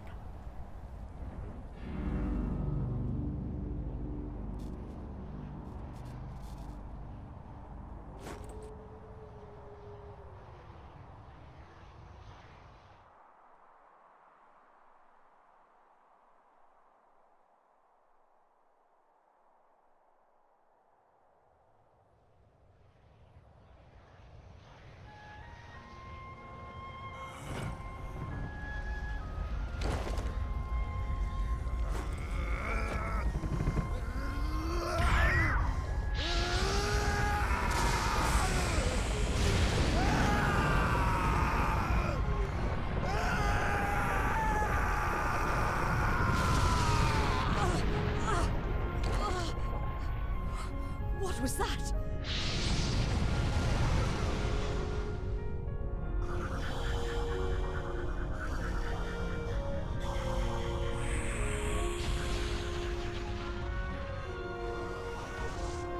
This is Asura's berserker form. His rage has now enveloped his entire body, and his mind is basically just not there. He's more or less become a physical manifestation of fury. The level of expressiveness in this scene is nuts. We need to run this back real quick. Asura's realization. This moment is one of my favorite sections in this game, or any game ever. From the moment he registers something's wrong, to the instant he realizes what has just happened, to this. This is the greatest expression of shock to horror, then contorting to an explosive whirlwind of rage I've seen in any game ever. No one else did it like this. Asura's emotional turmoil is raw. It's palpable. It's a moment that feels borderline uncomfortable to watch. Usually we watch Asura get pissed and kick some deserving demigod's ass, and it's a great heroic moment. This isn't that. It's not pleasant to see him get this fucking mad, and that's really saying something this far in. His wrath-filled screams building up to this howling cry of anguish make this truly feel like Asura, for real, definitively just lost his fucking mind, culminating in this transformation that resembles more of a beast than a man, communicating only in wordless roars and grunts. It is fucking cinema. All that's left is Asura mindlessly annihilating Olga's entire fleet amongst this blasted hellscape. The only light we see being the fires consuming what's left of the village and Olga's ships funneling in from orbit. It's a bleak scene, all things considered. This is Asura's absolute lowest point. How did we get here? Arya was set up from the beginning to be the catalyst for this. She was meant to die the moment Asura met her. I mean, it's kinda obvious, but still. What I really mean is how these two connected. Arya connected with Asura on a level no one else has in the past 12,000 years. On a level no one but Mithra could probably connect to him on. Arya also lost her family to the seven deities, both seeing each other as something resembling what they lost. And her first encounter with Asura after the first village raid was meant to be something of a death of innocence moment. But even after that, Arya remained grateful and optimistic of Asura's presence as not just a deity, but almost as a friend. What other friends does this dude have? The regular common folk see and worship him as the rest of the 7 deities. The 7 deities see him nothing more as an instigator and a threat to their cause. I mean, I guess there was August, but whatever friendship existed between those two was unequivocally one-sided, no matter how you put it. If Asura and August were on friendly terms, he wouldn't have been wishing death on him throughout their entire duel, nor would August have skewered Asura through the entire planet, nor would Asura have driven a blade through August's abdomen, you know, like held with his teeth.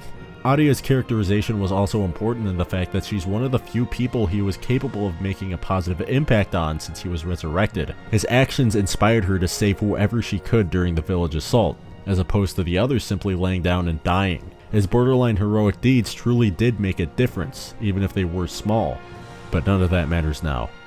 For Asura, he is almost re-experiencing the same agony of losing his wife and daughter all over again.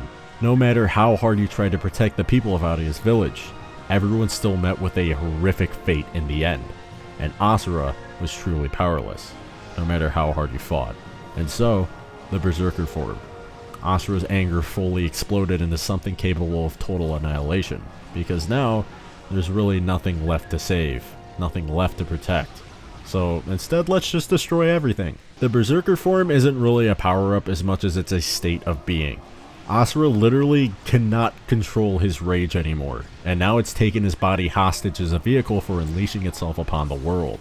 It sure as hell is more powerful though, as opposed to earlier where his ranged attacks were just him punching the air really hard to form projectiles. He's now spewing pure energy from his arms, and I guess launching space nukes. I love the scale of the destruction for this part.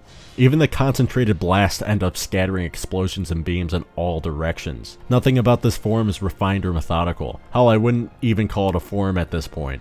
Asura has been functionally reborn as an entity of pure, instinctual, primal wrath. And after a while, Olga just leaves. Her fleet, once spanning untold thousands, now just a handful, gives up, and they retreat. All we're left with is a vision of what can only be described as pure hell. Asura is still standing, alone with no outlet for his rage. All he can do is scream in agony to the void with no answer.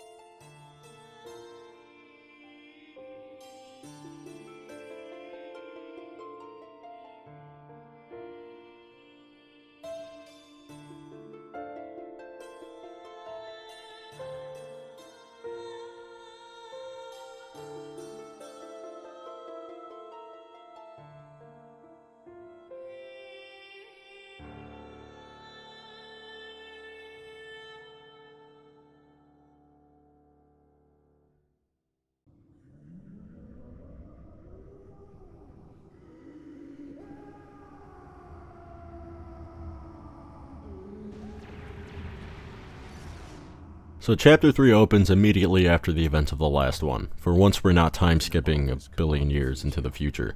Yasha's observing the chaos in Gaia following Asura's transformation and immediate retaliation after Adia's death.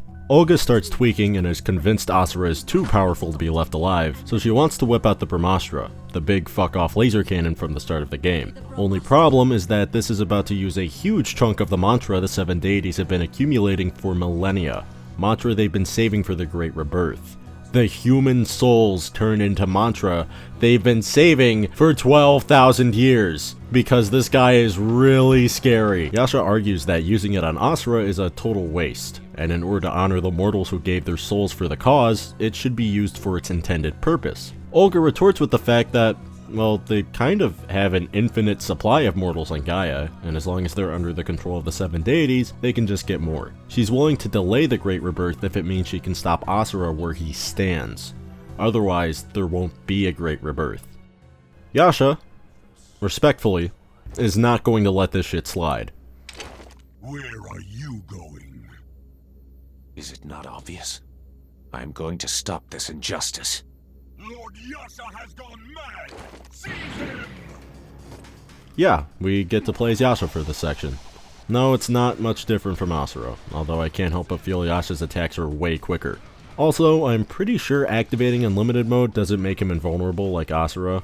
You probably have no idea what I'm talking about since I kept gameplay talk to a minimum, but that's fine. Thematically, playing as Yasha is fucking awesome though. While he's not completely through with Deus' Great Rebirth, this whole debacle with Asura and the Brahmastra is starting to raise some eyebrows. Well, his eyebrows only, I guess. He's not going to let everything they've worked for go to waste over something as trivial as a paranoid assumption. It might seem weird that Yasha's just straight up crashing out like this, but this is just a minor dispute with Olga. He's still on board with the whole cause, but this entire debacle is starting to make him question if he's made the right choice. I haven't discussed much of Yasha's characterization because I've been saving it for this chapter specifically, because of this line. Even gods are not above reproach. Yasha's view on godhood is fundamentally different from the rest of the deities. He doesn't feel as if he's above the mortals who happen to be literal cattle for the Great Rebirth. He knows what he's doing is causing tremendous suffering, but this is the burden he's willing to bear if it means eradicating the Goma for good. But this isn't what he signed up for. With only 5 minutes on the clock, Yasha dead sprints towards the Brahmastra to shut it off in a ridiculously good on-rail section. I'd like to dedicate this segment to literally just talking about Yasha's theme, since it's just too fucking good and I have to talk about it before I have a conniption. There are a few character themes in the realm of gaming that are as fitting as Yasha's.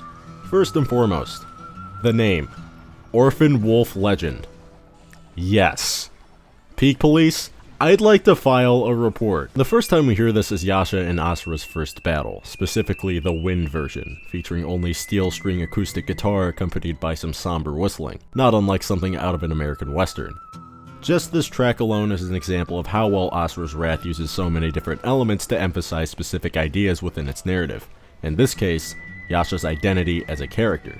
The musical elements convey a sense of cold detachment, then eventually leading to a sense of resolute confidence, then right back down to slow and sorrowful. It helps in characterizing who Yasha is as his own person, removed from that of a god or warrior, but more so as an individual. With his mantra affinity being melancholy, it makes perfect sense for his theme to reflect these aspects in full. Now his battle theme, Fang, is a different story. We're going full spaghetti western motherfucker. The basic whistling motif remains with some variation here and there, but most importantly, this theme builds and continues the previous song's ideas. As a warrior, Yasha is precise and relentless, and such is the nature of the 7 deities, his strength is amplified by his emotions, something this theme manages to communicate with its higher BPM, greater variety of instruments included in the mix, as well as the chord progression still staying similar enough to the first, maintaining the poignant feel while still exuding enough confidence to come off as far more powerful of a theme, and it fits Yasha immaculately. A total badass with a forlorn, doleful undercurrent. As for why it's so cowboy-coded, it'll make more sense as the game rolls on, but for now, let's just say that it's more than fitting for Yasha, and also it's just plain fucking amazing. In a game full of beautiful orchestral pieces and literal classic symphonies, here's a bluesy fusion of rock and country western. I fucking kneel. Back to Yasha being playable. Not many games are ballsy enough to make us play as the guy who just killed the main character not too long ago. Oh yeah, wait, hold on now, Unlike that game, I feel that Yasha's spot being slotted from antagonist to secondary protagonist is something that feels earned. By now, Yasha is pretty well fleshed out with ample room to grow. We've seen him not only question Asura's strength and how it rivals that of the 7 deities, but we're starting to see cracks in his belief and his conviction, which the game not so subtly hints at with his mask. The damage being symbolic of him finally questioning his blind loyalty. He's had to shoulder the crushing guilt of not only allowing his sister to die for this, but the souls of countless mortals, allowing his niece to be captured and held hostage, as well as his closest ally during the age of the 8 Guardian Generals to be thrown under a planet-sized bus. Or finger, rather. Asura's already slaughtered 3 deities so far, 2 of which were already heavily dependent on the mantra they gathered, so it's only natural for Yasha to start thinking, well, shit guys, what are we doing wrong? It doesn't help that his now current comrades are all slowly becoming more neurotic as more of them fall to Asura's hands, with the focus being less on annihilating the Goma, and more on annihilating this guy who absolutely refuses to stay dead. Above all else, Yasha subconsciously needs to know why Asura is so strong. He needs to understand where exactly he's drawing his strength from. This is another reason why he can't allow the Brahmastra to be used, on top of the waste of mantra it would bring. Despite his best efforts, Yasha is delayed by a barrage of gunfire by at least 5 very precious seconds. The Brahmastra sends a wave of pure energy hurtling towards Asura, and this actual fucking madman beam struggles with the Brahmastra. He eventually loses because I guess he couldn't rotate his analog stick fast enough. Given the direness of the situation, Yasha's mantra affinity grants him just enough of a boost to desperately divert the beam at the last second, rendering the Brahmastra unable to continue firing. This is not the cause I supported.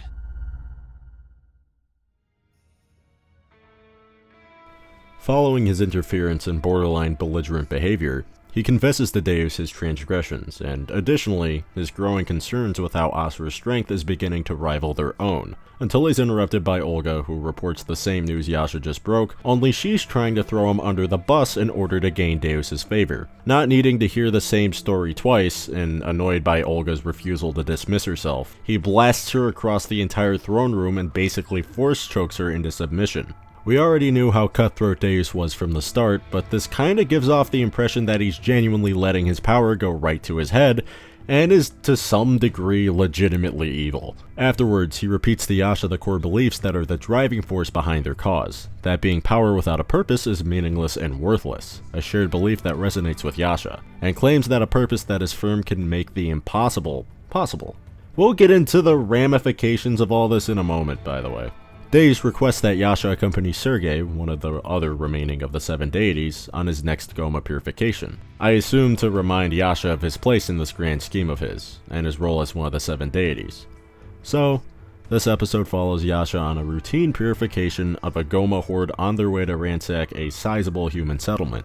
Sergei proposes that they just wipe out the village as soon as possible before it's overrun with Goma, to which Yasha protests that, well, the Goma aren't even there yet, illustrating a massive disconnect between these two demigods' mindsets, but again, we'll get into that in a second. Yasha insists he'll go down there and exterminate the Goma himself, without the needless slaughter of innocents. This chapter, more than anything, fleshes out the rest of the surviving deities.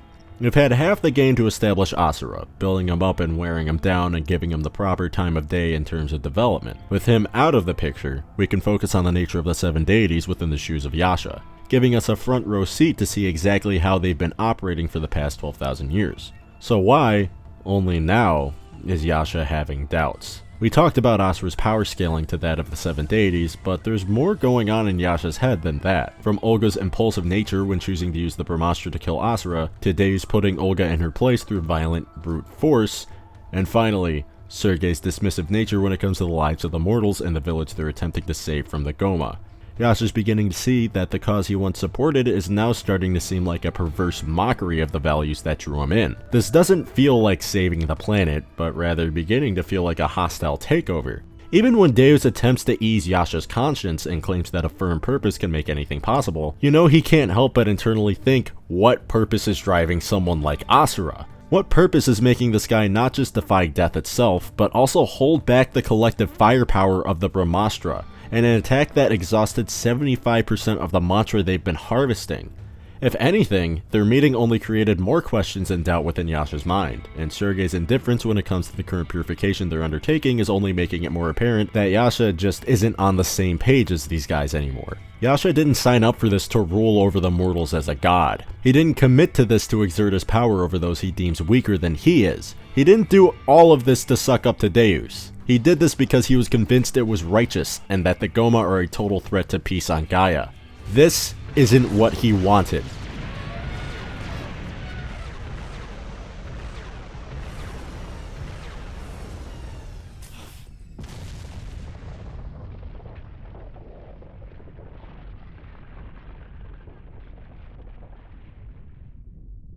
Sergei wipes out the village anyways despite Yasha's efforts, and approaches Yasha holding a corpse of one of the fallen mortals, mocking him the entire time.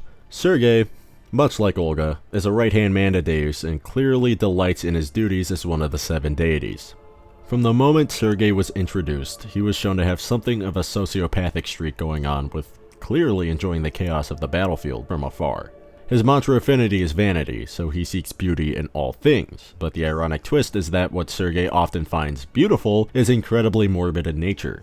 He almost doesn't seem like he's in it for the general goal of the cause, but rather because he's been given free rein to exact his cruelty on those he finds to be undesirable, much like Wizen. He sees the Goma as disgusting monstrosities and mortals as nothing more than cattle. They hardly register as living beings, just souls that haven't been turned into mantra yet. Out of every demigod we've seen, Sergei is the one who embodies the unjust nature of the Great Rebirth the most. And unlike Wizen, who you were supposed to find annoying, or August, who was meant to be a strong yet admirable adversary, you're supposed to fucking hate Sergei, as he seems to delight in every negative aspect associated with reaching the ultimate goal of the Great Rebirth, even the toll it takes on his fellow demigods. He even tries to convince Yasha that they're no different. They both have been doing this soul harvesting for untold years, and if they don't use their souls for mantra, they'll just be devoured by the Goma anyways. Additionally, he reminds Yasha that Fleetra's reemergence is approaching fast, and reminds him of their ultimate goal and why they're doing this to begin with, which sadly is all Yasha needed to hear, reeling him back into the cause. Basically, Sergei just gaslit him out of his doubts. Now, you might be thinking, this guy fucking sucks! But trust me, the game builds up this resentment for a very good reason.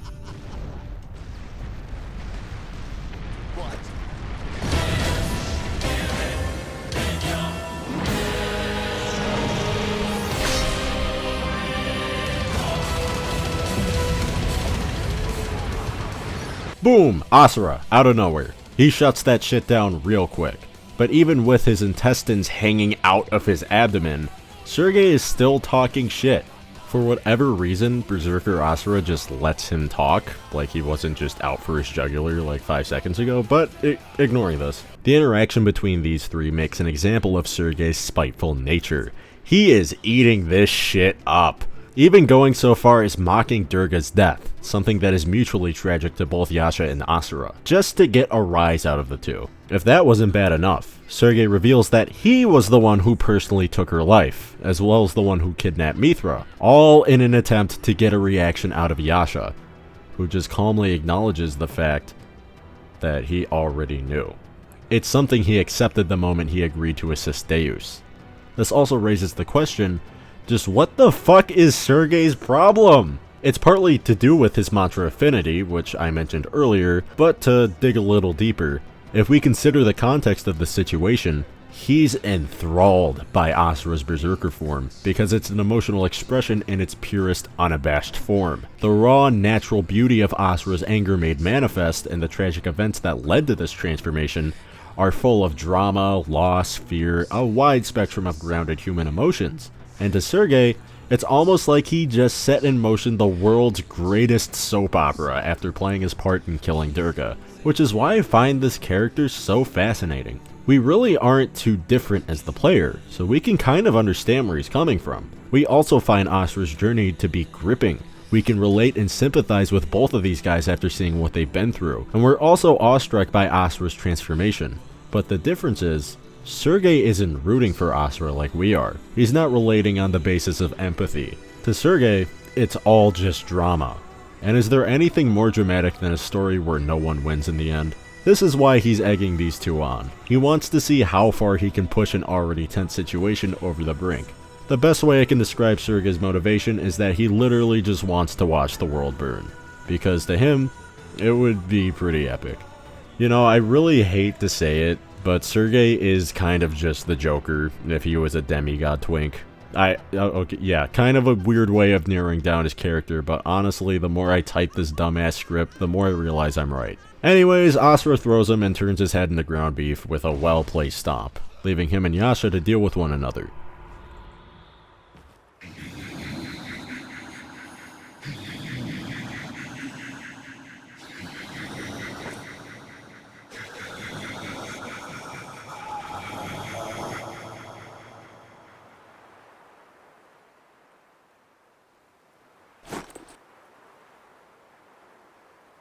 When you live among the stars, you lose sight of what is happening on the ground.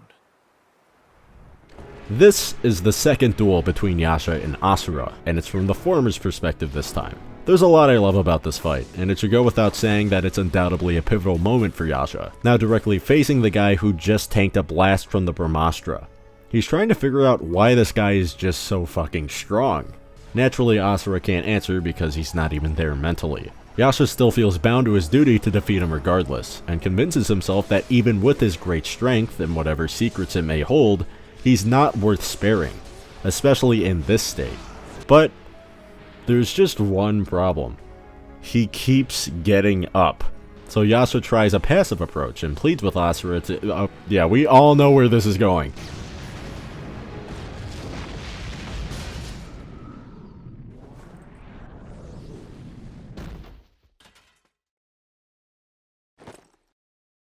Right. I forgot. Still the same Asura. You do not listen to anyone! After Yasha's mask shatters into pieces, the chains are fucking off, ladies and gentlemen.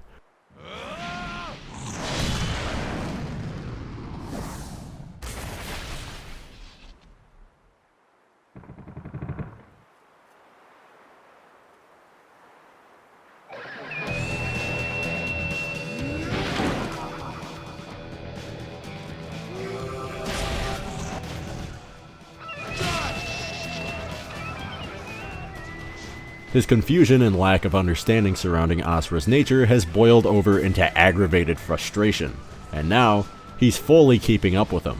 What's so great about Phase 2 of this fight is that, on top of exploring both Yasha and Asura's development since we're now seeing him from a different perspective, it almost feels like an inverse of Asura's battle with August, in the sense that the victor will be decided by who's actually fighting for something, or in Deus's words, power without a purpose is meaningless and worthless. See, it all comes back together. Right now, Asura is nothing more than a rabid beast lashing out in anger, even down to his design looking far more emaciated along with its animalistic movements and overall spastic demeanor. In contrast, you have Yasha, not so calm and collected anymore, also lashing out in anger, but Yasha's anger is quite different. Much like their first fight, both of these guys are experiencing near incomprehensible levels of anguish and suffering. Asura involuntarily, Yasha voluntarily. He gave up the ultimate sacrifice in order to secure a better future for Gaia, detached from all selfish motives in order to fulfill a cause that would result in eternal peace from the Goma. It's a plan he went through with the best of intentions, and knows that if he's to see this through, he will have to endure the guilt of everyone who was screwed over as a means to an end, including Mithra, including Durga, and including Asura. In a slideshow intermission, Yasha straight up confesses to an unconscious Mithra that she's fully justified in taking his life once this is all over. The actions he has committed are outrageously tragic and have brought immeasurable pain to countless trillions over the past 12,000 years. But the sacrifices he had to make that were his own flesh and blood weigh on him the hardest. The sudden power surge is the collective misery of several millennia of Yasha's life he's now fully unleashing, and it's all this guy's fault. This dude just had to show his ugly face again. From Yasha's point of view, Asura doesn't understand what he's gone through, what kind of pain he carries. He's just an angry idiot that throws hands with everybody, and it's absolutely mind-boggling how this guy has any right to be as angry as he is right now. So, Yasha's able to keep up with his berserker form to the point he can fully overpower him with one well-placed supercharged blow.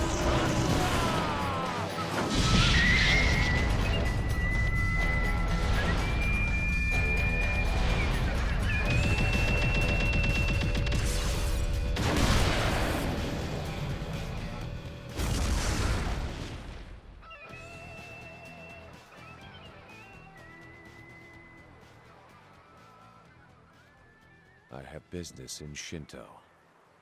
Then, Yasha finally gets it. He's subconsciously done it before, but now, he's starting to understand what makes Asura so different, and in this moment, what makes them the same, leading Yasha to clash with Asura one last time, sparing him with the final blow. Yasha officially renounces his allegiance to the seven deities, and decides it's time he paid Deus a personal visit, leaving Asura to rest for the time being. Speeding off on his personal jet bike, because of course Yasha, of all fictional characters, has a fucking personal jet bike. God, he's so cool. Next episode is the second and last animated section of the game, and I personally think it looks leagues better than the previous one. Both of these are animated by Studio 4C, but they were individually done by different directors, Ohiro Shinya and Nakazawa Kazuto respectively. This one has a bit more to dig into as opposed to the last one, so I'm not going to give a quick rundown and go on a whole side tangent this time. Yasha attempts to speak to Deus man to man, as he believes he's found an alternative solution to the Great Rebirth, one that doesn't require human sacrifices as well as personal stakes, but Olga refuses to let him through, even going so far as indicting him with treason for so much as attempting to peacefully try to sway Deus' plan in a different direction. Something that goes to show Olga's fanatic devotion to Deus, which is something that will come up a bit later. She argues that Deus' cause is absolute, and if it's ever called into question, it's straight up treason. But the big man himself thinks otherwise and orders her to let Yasha through. And so, Yasha confronts the leader of the seven deities, the man he followed through thick and thin for so many years, with a proposal. He acknowledges Deus' ambition to rid Gaia of the Goma, and the Goma is their mortal enemy, and most importantly, levels with Deus on the fact that the mortal sacrifices made since they started have given them tremendous power. Deus goes on to justify it by claiming that the cause really wouldn't exist without this power, and if sacrifice is necessary to gain this power for reaching their goal of eradicating the Goma, then no price is too great, especially considering the magnitude of the threat they're facing. Goma Vlitra is revealed to quite literally be not just the source of all the Goma, but the will of the planet itself. Even with this in mind, Yasha has seen with his own eyes that there's clearly another way. He's witnessed it firsthand and even wielded it himself, and pleads with Deus to recognize the fact that there must have been some other way of going about the Great Rebirth.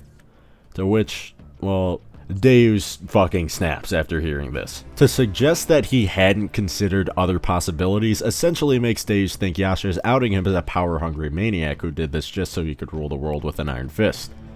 Which, I mean, come on, we all saw what he did a couple episodes ago. Regardless, Deus simply asks Yasha to back it up. If you're gonna talk shit like that, you better show me what your alternative solution is capable of. And so, the two fight. And Yasha, he's really not making a convincing argument here. He's getting fucking mollywopped by Deus. And even worse, is basically indirectly proving him right.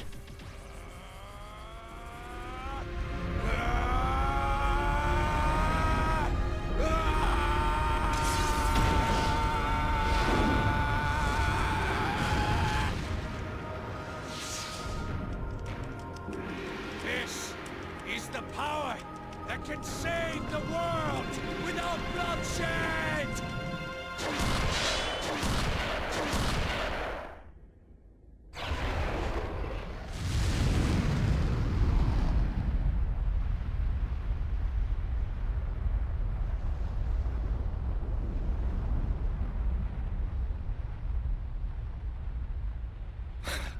Is that all? Oh, hi Asura. Our boy is back on his feet. Matter of fact, this whole time Asura was fighting his way to Deus while Yasha was already dealing with him, on top of some other stuff we're about to get into in a second. Deus makes his appearance before the two demigods, and Asura just goes fucking nuts, lashing out in a rage that almost reawakens the berserker form he was just freed from. The only thing stopping him from literally tearing Deus to shreds is a vision of Mithra, halting him dead in his tracks to instead calmly, but firmly, demand to know where his daughter is. Yasha swoops in and kicks him in the face, which leads to the two to begin bickering on who gets to beat Deus' ass, nearly fighting each other, until their attention is directed right back towards the guy that brought both of them there. We're pretty quickly approaching the climax of the story, if it wasn't obvious enough. Yasha makes a last-ditch effort to convince Deus to reconsider the Great Rebirth, until Asura steps in. None of that shit matters. The Great Rebirth, saving the world, it's all meaningless in his eyes. All that matters now is taking Mithra back so he can finally be free from his wrath. This hell will finally end! Asura. Save the world by turning the souls of humans into mantras. Was that the best you could think of? You and your worthless cause? How dare you make Mithra suffer for your own gain!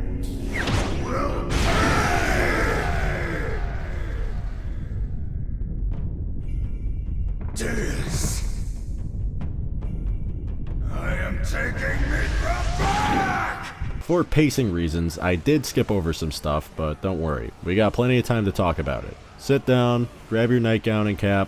Let me tell you a quick bedtime story. I'll even fluff your pillow. Come on, give it here. You can trust me, I'm good for it. Asura's found the primary source of his wrath, his desire to save what little family he has left. It might seem like an obvious point, but for Asura, this isn't something he was fully aware of until after Yasha knocked his ass out a few episodes ago. While he was dormant, he once again found himself between the world of the living and the dead, wondering how many times he has to put up with this death and rebirth bullshit before he can truly find peace. Even after everything he's been through, he recognizes an irritating sensation, and in no uncertain terms, we are explicitly told that his anger is what's keeping him within this cycle. It almost completely consumes his entire being again, until he hears Mithra's cries, realizing that he's got to keep his wrath in check for her sake. If he can't focus his rage on this singular objective, he'll never be able to save her. Now emboldened with the resolve to continue, Asura knows exactly who must answer for his wrath, and most importantly, he has a far greater understanding of how to control it without it taking him hostage.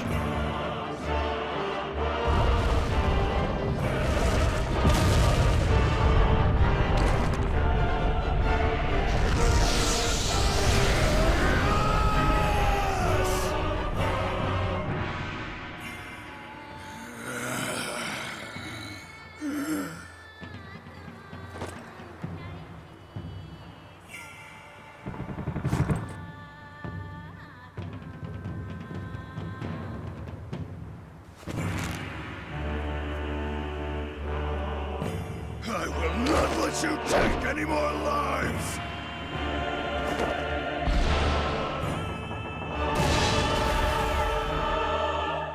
This is exactly why he stopped when he was charging Deus. Instead of just obliterating him off the rip, he has a clear goal and image of what he's fighting for, and he can't reach it if Deus doesn't tell him where she is. Overall, this episode is largely trying to communicate that Asura now has a clear and defined goal to reach, as opposed to the entire game where he was just killing deities left and right out of pure anger, more or less just as an outlet for his wrath.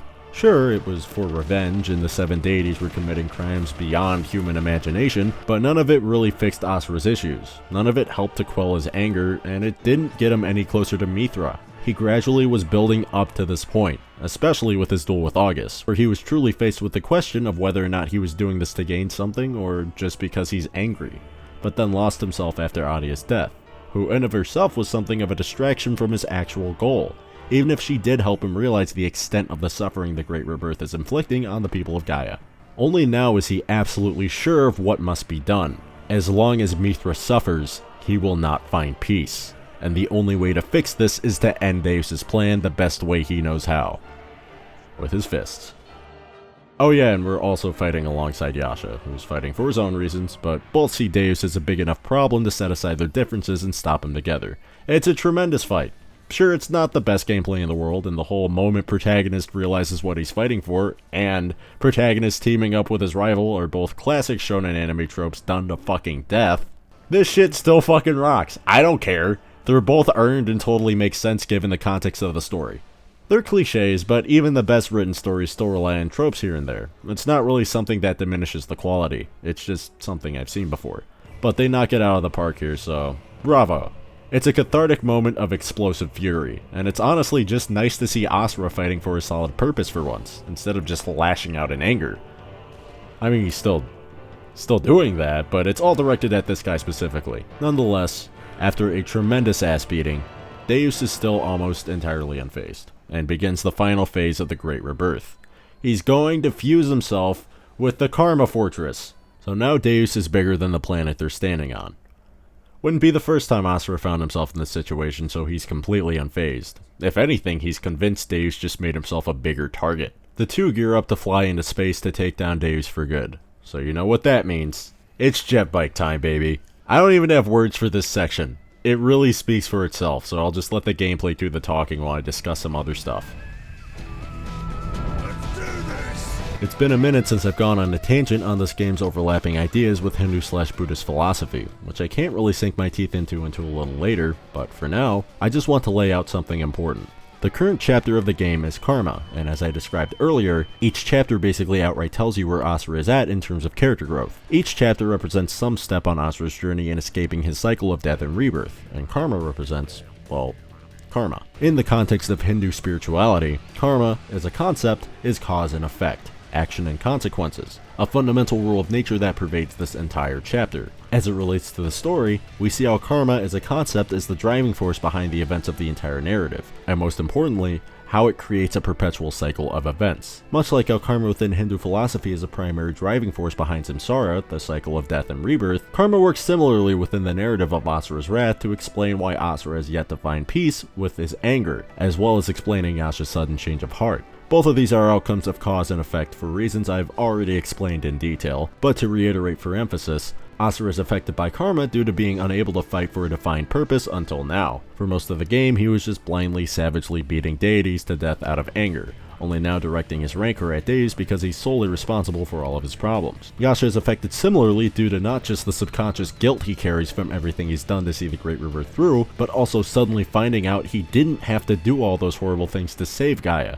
And finally, Deus himself, who I'm really gonna get into in a minute here, but he's also governed by karma. The fact that he couldn't sit idly by as Vlitra was merely subdued for another several thousand years spurred him onward to committing the Great Rebirth. And the consequences of that, well, let's not get ahead of ourselves. We're nearing the final confrontation with Deus.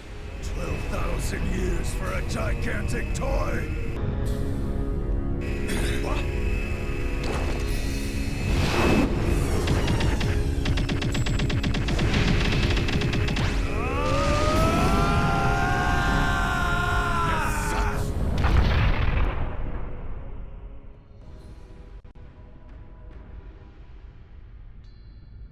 Our two protagonists make it into the Karma Fortress relatively unscathed.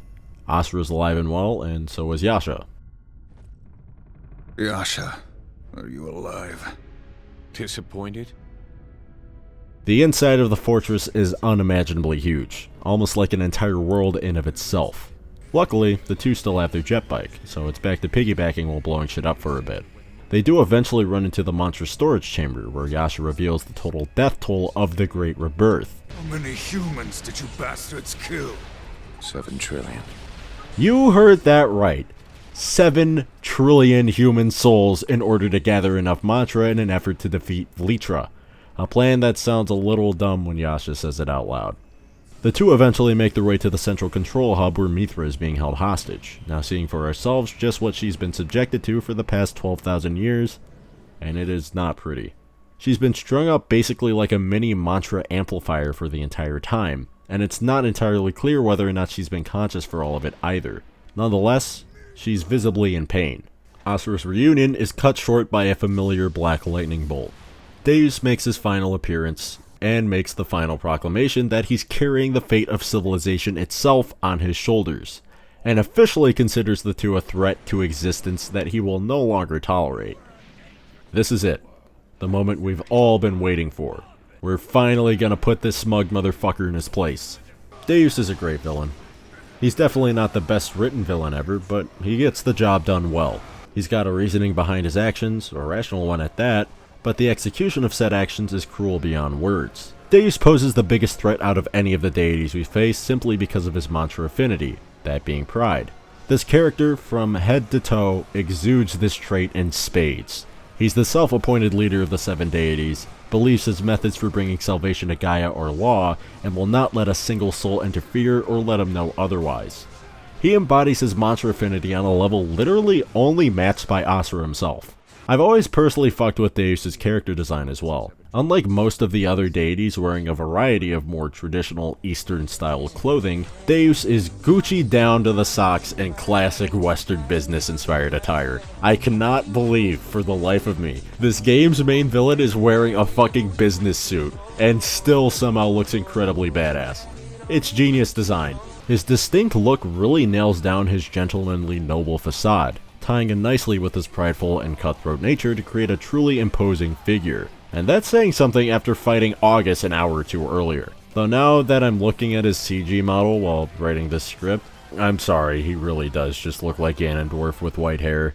In fact, that's honestly exactly what he looks like. Overall, I feel that Deus makes for a fantastic villain for the game, even if he isn't the most complex character ever. He has his simple motivations and an unshakable will to carry them out, even if it's by morally ambiguous means. Also, lightning nunchucks. Lightning nunchucks. Moving on. Asura and Yasha's fates are more or less intertwined with Deus within the context of karma, and the actual magnitude of this battle is pretty significant when you realize just how strong Deus is at this point. He's gathered enough mantra to claim his power surpasses that of a god. As well as having his strength boosted by Mithra, it's no wonder he's able to hold these two off nearly effortlessly, knocking both of them out and even curb stomping Asura's head beneath his heel, as if you needed any more reason to hate this guy. Asura struggles to get back up, and only manages to once Mithra's crying reminds him of why he's even here. Asura straight up asks why this asshole insists on making his daughter cry, to which Deus says she cries because of the world's collective suffering at the hands of the Goma.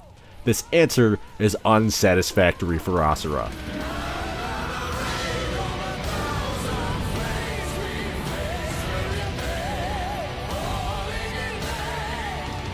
With Deus' full conviction and drive being laid out in broad daylight, his prime motivation being that he feels personally responsible for the fate of all life on Gaia, which fittingly enough is directly inflated due to his mantra affinity.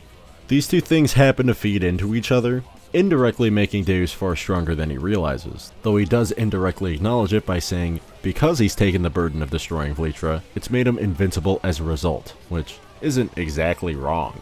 The pride Deus feels from being the self-appointed John Freeman savior of humans is exactly what makes him so strong, and at the same time, so dangerous. It's both an incredible boost to his strength and power, and a major character flaw.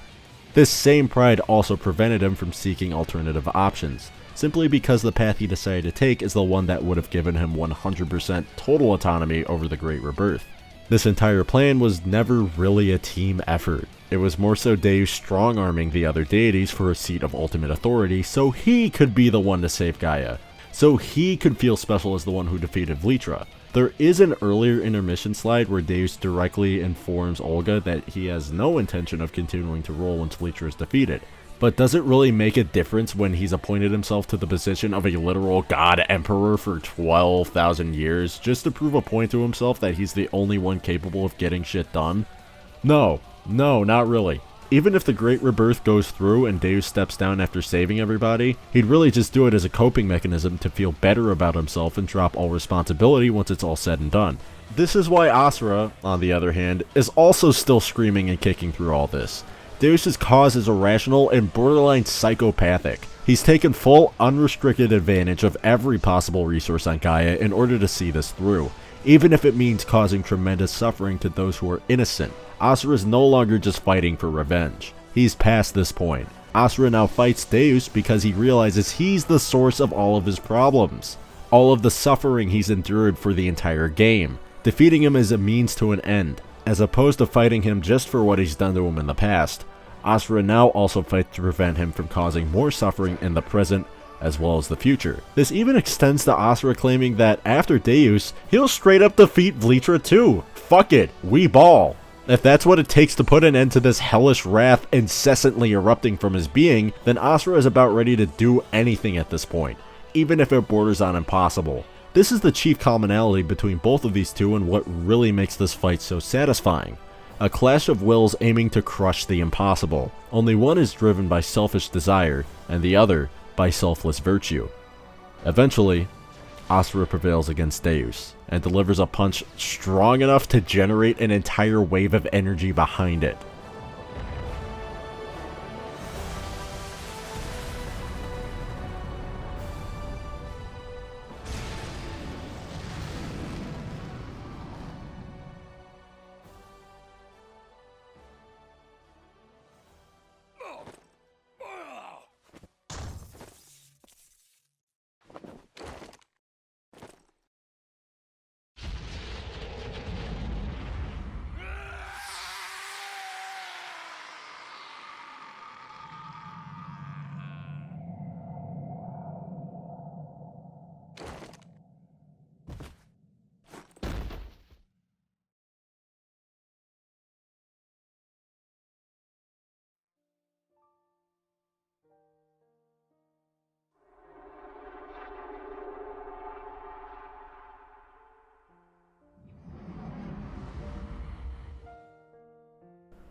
With the leader of the 7 deities finally defeated, Mithra is at last freed from her capture. And for the first time in 12,000 years, Asura is able to hold his daughter in his arms again.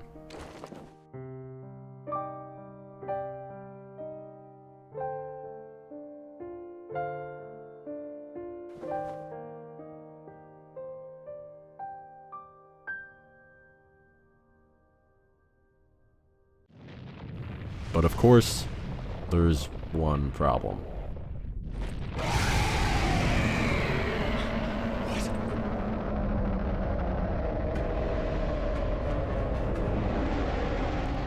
Fleetra has awoken. Again. And this time it has at least 10 more heads than it did last time, unfurling out of the core of the planet in a Lovecraftian cosmic horror show of pandemonium. Deus, in his dying breaths, tells the two that it's already too late to do anything and that Gaia is as good as dead. Fleetra is the will of the planet itself, and its power is virtually limitless. In his final moments, he doubts the two can get the job done, and remains a prideful bastard to the bitter end, with his last words being that it was his destiny to defeat Fleetra. Asura doesn't care, knowing that defeating Fleetra is the only way to ensure Mithra's safety, and by extension, end all of this once and for all. Before he runs off and possibly gets himself killed again, Yasha tries to convince Asura to at least be with his daughter for a little longer, but with this guy being the way he is, he's not returning to Mithra until this is all said and done. Yasha does head over to Mithra in her waking moments, expressing intense regret for his actions. He doesn't even feel deserving of being considered her uncle, yet despite what he's done, Mithra forgives Yasha, and calmly asks where her father is. We cut to Asura, staring out at Fleetra from orbit, with Yasha letting his niece know they've still got some work to do before they can finally call it quits. What? We will end all of this, once and for all. Come on.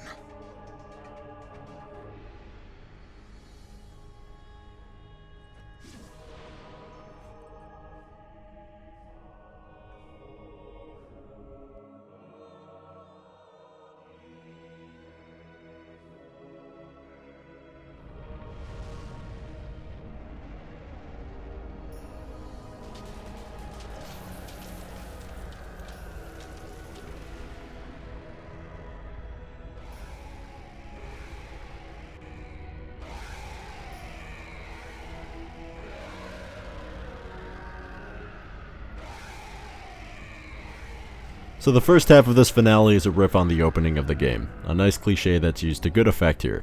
It's the game's way of telling us that we're coming full circle here, putting some nice emphasis on the cyclical themes that have been built throughout the narrative. Anyways, these guys start going fucking ham on Goma Vlitra, and since a lot of this is just going to be these two flying around swinging at sentient rocks in space for a few minutes, I'm going to talk about Deus' death in the manga version. The fight between Deus and Asura is genuinely savage in the Kai manga. Asura ends up getting his mantra reactor, his heart, ripped out of his chest through his back.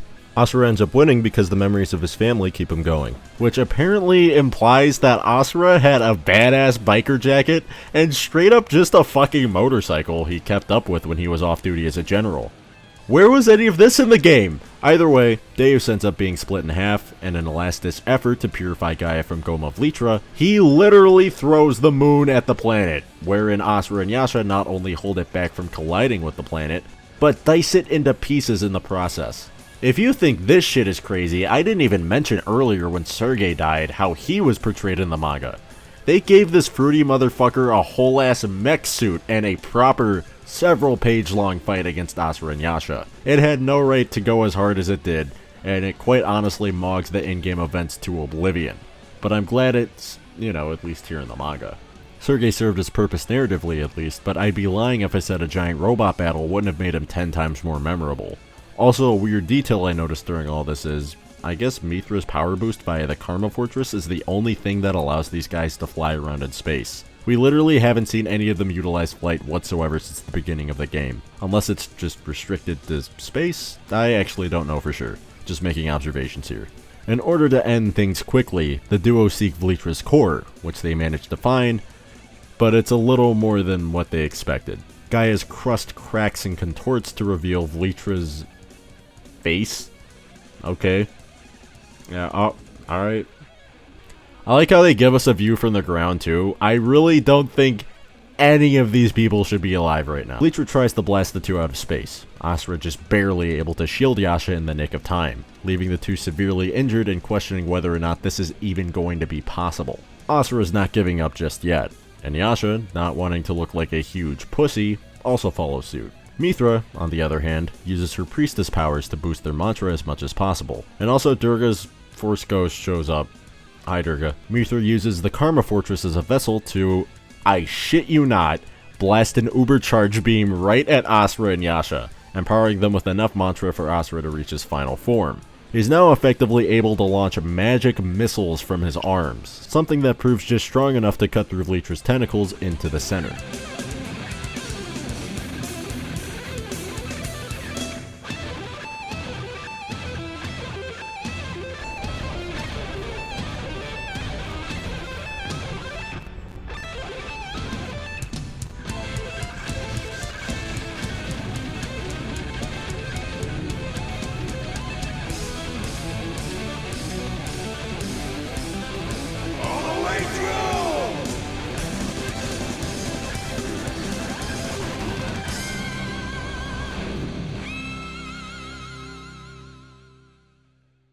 Our heroes make their way to the Omphalos of Vlitra's power, the core of the planet, where the true face of their enemy rears its head.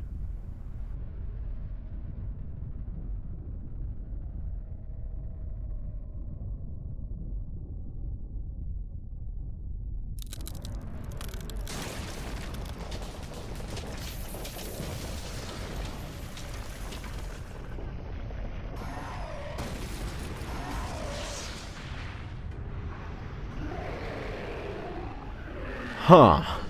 Hey, you know, I think I've seen you before. This is the guy from the back of my milk carton.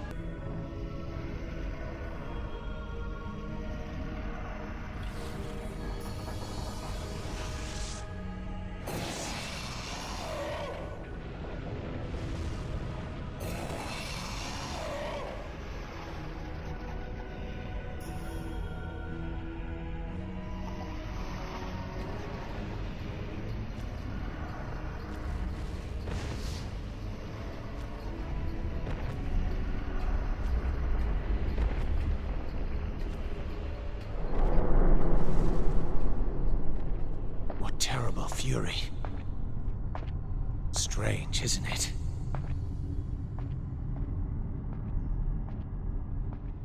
It looks like you when it's angry.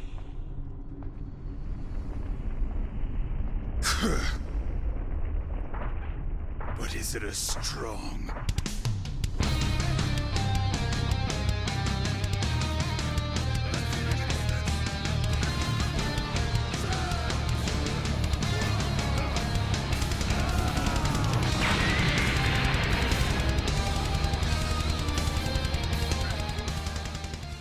Even Yasha acknowledges the Vlitra Core's resemblance to Asura's Berserker form, to which Asura calmly and confidently answers with a classic, "Nah, I'd win." With nothing else in their way, this is their last obstacle. Vlitra is more or less the ultimate instigator in this grander narrative. What I really do like about this fight is, unlike every foe and every personal challenge these two have faced, this is nothing more than a force of nature acting on instinct. We've now arrived to Wrath versus Wrath. The wrath of the planet versus the wrath of its inhabitants. It is thematically awesome. It's great. Shimoda, please, sign my limited edition Capcom eStore Asura'S Wrath snorkel already. I can't get enough. I'm obsessed with it. There's been increasing degrees of thematic conflict as the story goes on, and it seemingly gets progressively more and more insane as the stakes get higher. We've gone from taking revenge on a clique of demigods who ruined our life, to clashing with the physically manifested anger of an entire planet. And this is where the original concept of this episode, harkening back to the first, makes sense. Asura's back to not just fighting for himself, but for a future where Mithra can be safe. A future that actually matters. The Goma, realistically, have always been the main threat since we started this journey. They're the reason Asura has been put through the events of the past 2.5 hours. And ultimately this feels symbolic of Asura breaking out of his cycle of existential suffering. Through all of his characterization, the most defining moment was earlier, when Asura is faced with the choice of giving up and spending the last moments of life he may have, or any of them may have, with the daughter he spent the entire game trying to save. He relinquishes the opportunity. Asura is a man who gets shit done. He's more willing to brute force any issue at the quickest opportunity. That's simply the man he is. And it's a life philosophy he embodies through his journey of suffering. Because ultimately, this is still the #1 issue he's facing. He cannot escape the suffering he carries in this existence due to his unending wrath.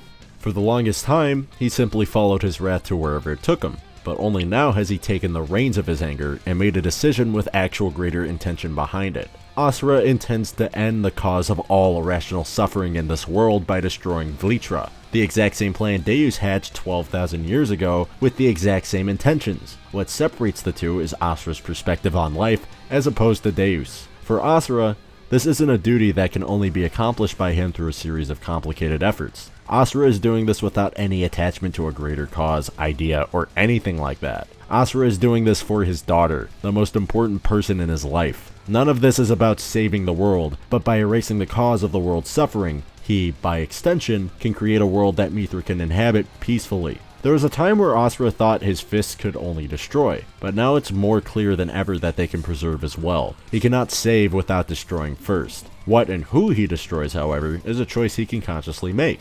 Also, yeah, I know Yasha's here too. I'm saving a lot of what I have to say about him until later, but for right now, Yasha represents the core ideas of the 7 deities. He's still carrying on Deus' will to destroy Vlitra for the greater good of all living beings on Gaia, but stripped of its perverse ideals of sacrifice and rebirth. As an individual, Yasha still fights out of duty. Destroying Vlitra has been his conviction since the start, and now can carry out this mission without doubt or conflict. Again, more to talk about, but we'll cross that bridge when we get there. This section on Vlitra is long enough. If you're wondering why Vlitra looks like Asura's berserker form, there honestly isn't too much deeper meaning beyond the fact that this is what Wrath personified looks like, and it's somewhat indicative of Asura fully overcoming his inability to control his anger by defeating a much greater anger with his own. It's a way of the game proving Asura has come far enough to directly face a rage both equal and greater to his, and by extension, has now mastered his own wrath. It combines thematic elements of Asura defeating Vlitra through not just his own great power, but also Yasha's. Neither of them could have gotten this far alone, and with their combined might, despite walking different paths of suffering, their destinies ultimately converge here, and Vlitra poses an obstacle to both in reaching the conclusion of their respective arcs. With one final, well-placed blow, the two blast Vlitra into oblivion. The world does not need you! Mother Gaia, today we free you of this evil!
The two miraculously emerge alive, but severely battered. Yasha can hardly believe they've done it, asking if it's over in an almost relieved tone. But Asura isn't so sure. Is your wrath gone? I said I don't know. For Yasha, this could be the end of his journey. Vlitra has been vanquished, so his mission is complete. Asura, however, is apprehensive. He's not entirely sure if his wrath is even gone. The two decide to return to Mithra, Asura for once not shoving Yasha back when placing a friendly hand on his shoulder. Asura once again reunites with his daughter. Father.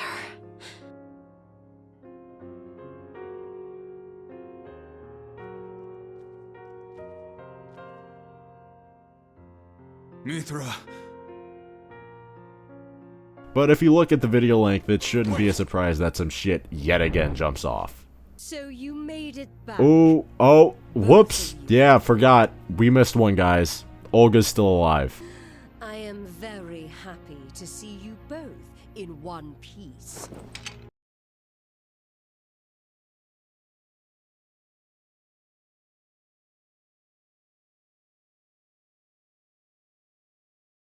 She is real fucking pissed that we killed Deus, the one demigod she happened to have an obsessive attachment to.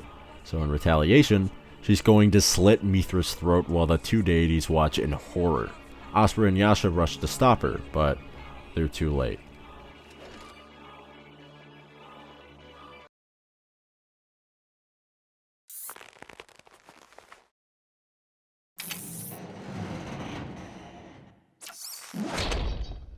I do not think so. You shall not destroy my precious vessel. Oh, fuck me. Wow, oh god, that's fucking brutal. Olga dies so fast the two can hardly process what's happening. Not before the one responsible shows his face. The golden spider who guided Asura through Naraka makes his return on Mithra's shoulder, enveloping her in golden webs to form a cocoon, emerging as a golden version of Asura's daughter. She, or it, claims to be the true god of this world and the spinner of all mantra. You probably have a lot of questions right now. What the fuck just happened to Olga? Who is this spider? Why is Mithra Aryan? There's answers to all of these, as well as questions you didn't even know you had, in the final chapter of Asura'S Wrath, Chapter 4.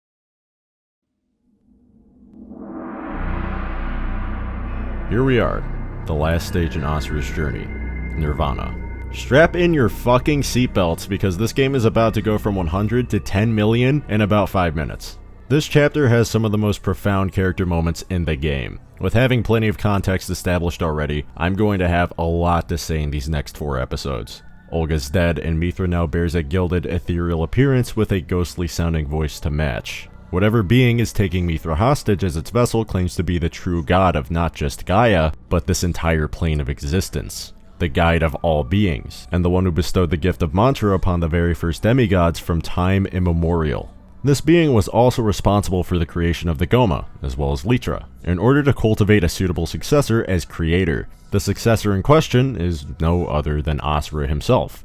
He then reveals his true form, compacts Mithra into a Pokeball, and then we get to see the true face of the one who calls himself God.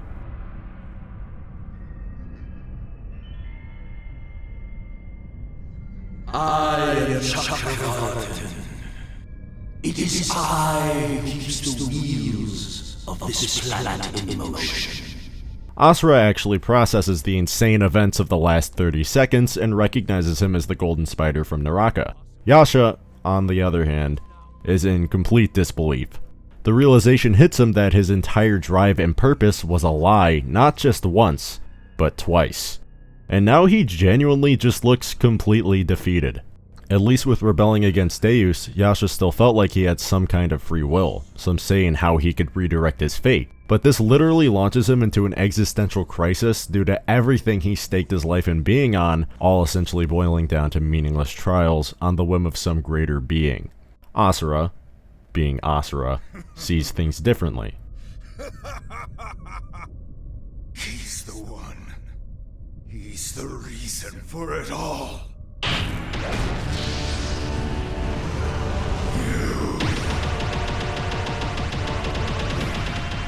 You're the one I should kill!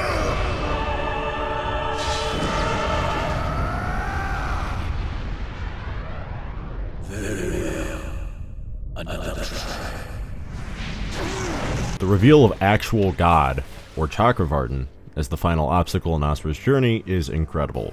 It's a plot twist not a lot of people saw coming. As ridiculous of a concept as fighting God in a video game is, Chakravartin more or less is representative of the absolute zenith on Asura's path to free himself of his wrath.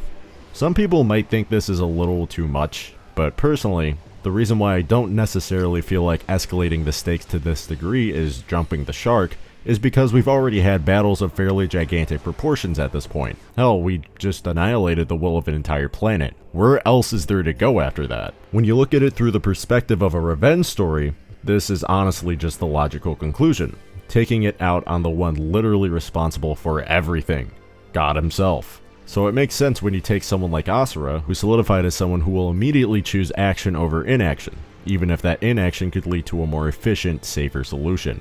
Another interesting aspect to all of this is how Asura is still just kind of carrying on as normal after being told that all of this was more or less a massive divine setup to see how much shit the people of Gaia were willing to put up with in the face of an extinction level event. Chakravartin was there every single time Asura fell in battle, always being the one to spur him back on the path of vengeance no matter what happened. Even with Asura fighting back after this revelation, it's still just Chakravartin testing to see if he can still break Asura down further to become a successor. So he pushes Asura more and more to see what his breaking point is, especially after gaining control over his wrath. Throughout this entire fight, Yasha does try his best to keep up, but it's largely Asura pulling the weight here, and you can't really blame the guy. For Yasha, he can't possibly hope to match Asura's strength at this point. This guy is simply in a completely different state of mind that Yasha cannot even begin to comprehend. Company. Your daughter is waiting for you. You bastard! Wait!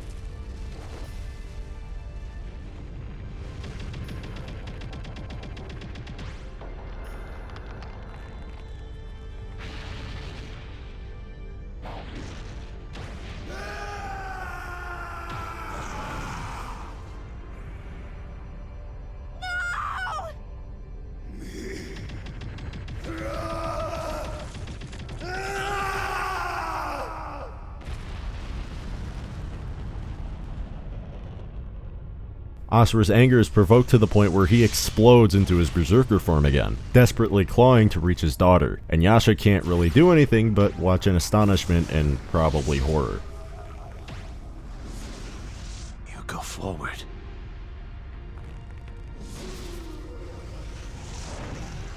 Nonetheless.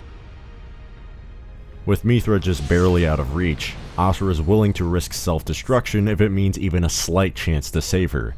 But that's not a risk even Mithra herself is willing to take. She uses this jutsu hand technique, I don't know, to blast Asura unconscious, only being saved by Yasha at the last second.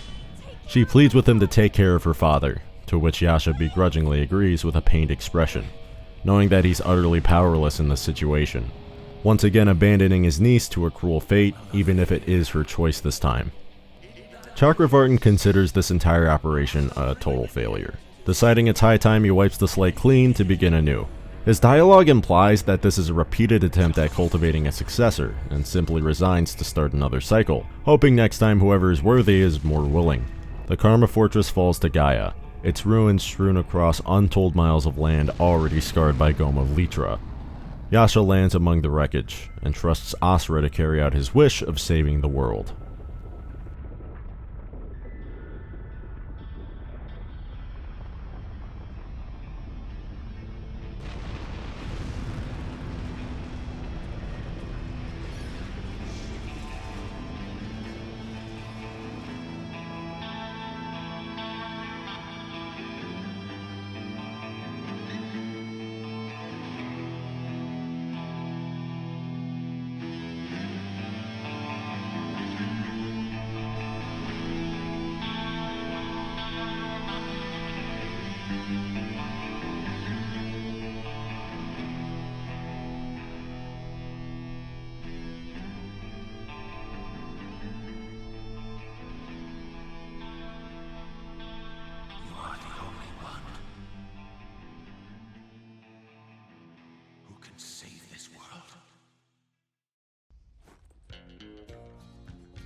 After making landfall, Asura is still out cold, and Yasha isn't doing much better.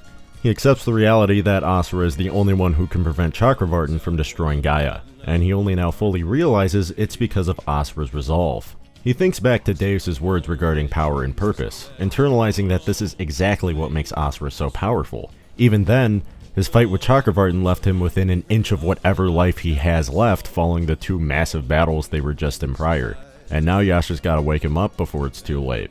Unfortunately, the Goma make an unexpected reappearance, despite Vlitra's destruction. It leads Yasha to wonder whether or not anything they did even mattered. The Goma are still here despite everything they've done to wipe them out, but he doesn't give in yet. He knows damn well Asura wouldn't let something like this get to him, so he fights off the Goma on his behalf. Yasha's always been a character defined by acting righteously. Committing oneself to an honorable duty and seeing it through without attachment to the consequences is a virtue not just shared between him and Deus, but also Asura himself. The degrees of detachment that these characters experience are largely varied, but in all of their cases, it's because detachment makes seeing their duties through far less painful. All of these characters' issues stem from attachment and desire in some way, shape, or form, and their actions taken to resolve this attachment are dictated by their governing mantra affinity. Deus was attached to the world he wished to save through a prideful lens. Yasha is similar, though through a melancholic perspective. They assume that casting away their emotions and approaching the issue of suffering logically will result in a world free of such feelings. Yet they still operate off of pure emotion in the pursuit of freeing themselves from it. In this regard, they were no better than Asura in terms of emotional regulation. But what truly separated the 7 deities from him, and by extension Yasha, albeit only for like half the game, Asura rejected these ideas of detachment as a means to be free of his suffering. He unabashedly let those emotions drive his fists wherever they felt like they needed to go. Unlike his fellow demigods, he never held back. He knew exactly what needed to be done and never willingly let his wrath cloud his judgment, but rather work in harmony with it.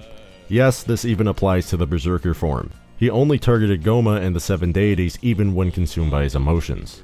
To a certain degree, yeah, Asura is detached from specific emotions, namely self-preservation, but that's simply because he's wired that way. If he knows it's the right thing to do, he'll give it all he has, even if it kills him. Yasha too has managed to use his melancholy as a means to carve his own path, but after fighting Deus and Vlitra, he doesn't have too much left to give. Despite understanding the power he and Asura have and how it can be used to change the strings of fate, he's simply not Asura. He doesn't possess the fire that he does to just keep going. After fending off the Goma horde for long enough, he approaches Asura, still unconscious, acknowledges his great strength despite not being the brightest, but also sees a fatal flaw in his philosophy. Asura is capable of great power, at the risk of his own well-being. His body is unable to withstand the levels of strength his anger can generate, so Yasha is left with one last option. There is only one thing left to do.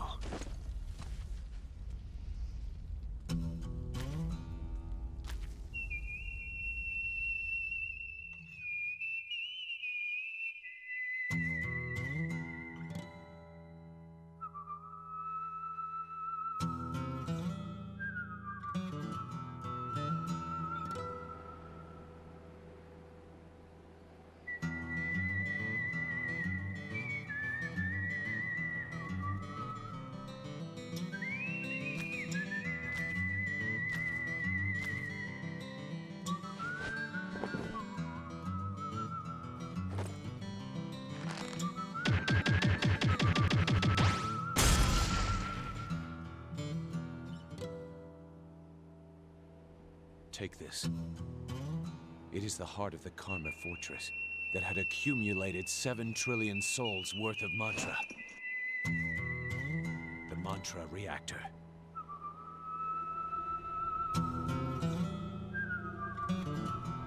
Pride, lust, greed, sloth, vanity, violence, melancholy, and wrath.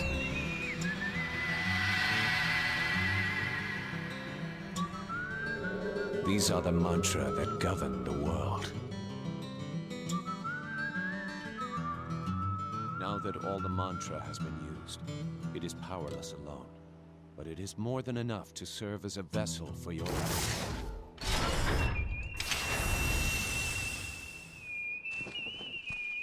The pride of the 7 deities. I give it to you. Take it.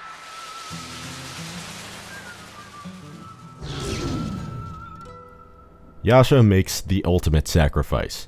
On top of bestowing Asura with the very core that powered the Karma Fortress, he reboots him using his very own life force torn from his chest. He's well aware that this is far from saving Asura. In fact, it's akin to him re-emerging from the clutches of death for the third time in a row to once again face the hell that is his own wrath. Yet another cycle of death and rebirth begins, only this time, Asura cannot fail.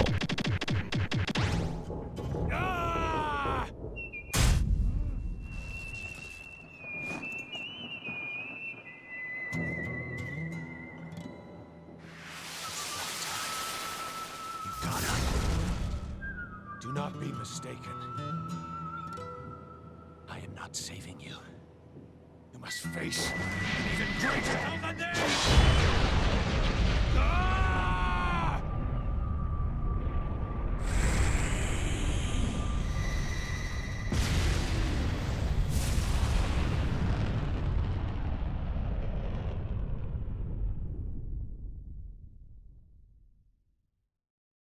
Get up, Asura. It's time to reclaim Mithra and end this. Mithra! Episode 21 is the second to last episode in this game, and my personal favorite out of all of them. There's a lot to talk about here, and you're gonna see why in a few minutes. Asura awakes before Yasha, wearing a shiny new headpiece, and directs his attention to the state of the world. Chakravartin has gone ahead with his plan to begin a new cycle of life, and we can already see a whole entirely new cosmos forming around his being, placed in the actual center of the universe.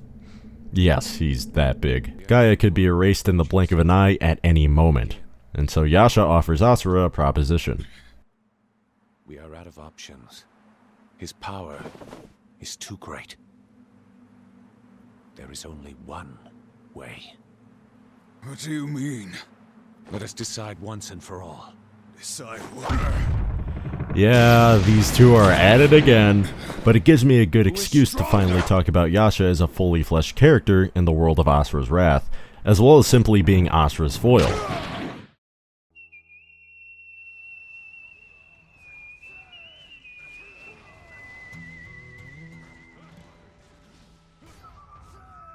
I truly believe, without exaggeration, that Yasha is definitively the greatest rival character in the entire video game medium, if not up there with the greatest in all of fiction, and this mission convinced me. To explain why, let's look at Yasha's entire arc over the course of the game. The opening mission pins Yasha as a focused, calculated, yet surprisingly compassionate warrior who fights to protect the world he and his loved ones inhabit. We've seen him at Asura's side since the start, and it's clear the two had almost a brother-like friendship, despite Asura's callous exterior. Yet, we learn Yasha is complicit in the unthinkable.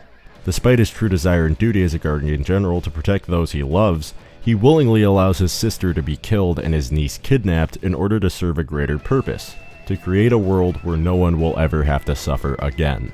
Yasha almost operates off of Hindu/Buddhist philosophical principles, and his working relationship with Deus draws a lot of mental parallels to Arjuna and Krishna in the Bhagavad Gita, simply off the basic ideas of both Arjuna and Yasha being torn between their personal desires and their societal obligations as warriors. Both are given counsel by their superior that their duty, or dharma in the context of the Bhagavad Gita, is paramount, and are taught to detach themselves from their desires to see their righteous duties through in order to ensure the unity of all living things. At the end of the day, their cause is just. It's a general comparison that doesn't really go too deep, but I thought it was an interesting enough observation. Moreover, expanding on the underlying philosophical stuff, the respective mantras that govern both the world and the demigods are seemingly grounded in the three gunas of Prakriti, also detailed in the Bhagavad Gita. The similarities are striking when you consider the gunas are described as binding forces that keep the soul entangled in the living, tangible world, as well as influencing an individual's actions, thoughts, and emotions. They're natural qualities of human nature, categorized into three distinct gunas, sattva, rajas, and tamas, representing goodness, passion, and ignorance respectively. The Bhagavad Gita suggests that overcoming these gunas, one can move towards liberation from the cycle of death and rebirth, referred to as samsara. Despite the gunas being conducive to reaching this goal, as well as contributing towards personal growth, rejecting rajas, tamas, and embracing sattva is the only way to attain true peace. Most qualities associated with sattva include commitment to a sense of duty, clarity of mind and heart, and those dominated by this specific guna tend to be calm, rational, self-controlled, and reflective. What does any of this have to do with Yasha being the world's greatest video game rival? Just wait, I'm still getting there, it'll make sense in a second. Yasha's characterization closely follows a lot of qualities associated with sattva. He represents a classic interpretation of self-realization through selfless action, with the ironic twist being that by suppressing the influence of his mantra affinity and focusing on surrender and devotion to Deus, he inadvertently regresses in terms of self-realization and contributes to the overall disunion of all living things. Even after being faced with and accepting his contradictory views and commitment to a cause that is only creating more chaos in the world, his melancholy grows, knowing full well the weight of his actions during the Great Rebirth. He goes on to choose a different path, a path of his own, and even after that, he cannot find liberation from his ties to the material world, noted by his uncertainty after Bleacher's defeat. After Chakravartin reveals that all of these events were orchestrated essentially in the palm of his hand, and watching the world he once tried so hard to protect be subject to total annihilation by forces he simply cannot fathom or control, he realizes that there's only one choice left for him to make. Only one choice he can definitively say is one of his own. He makes the choice to challenge Asura, bringing us to where we are now. This duel is what fully validates Yasha's status as the ideal video game rival. 12,000 years hasn't changed you at all!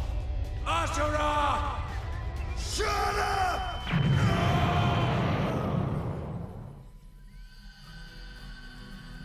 We see the opening section of the fight in the present day is actually Yasha calling back to a duel from a previous time period.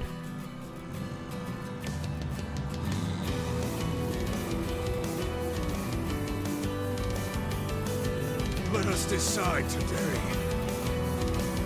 Decide what?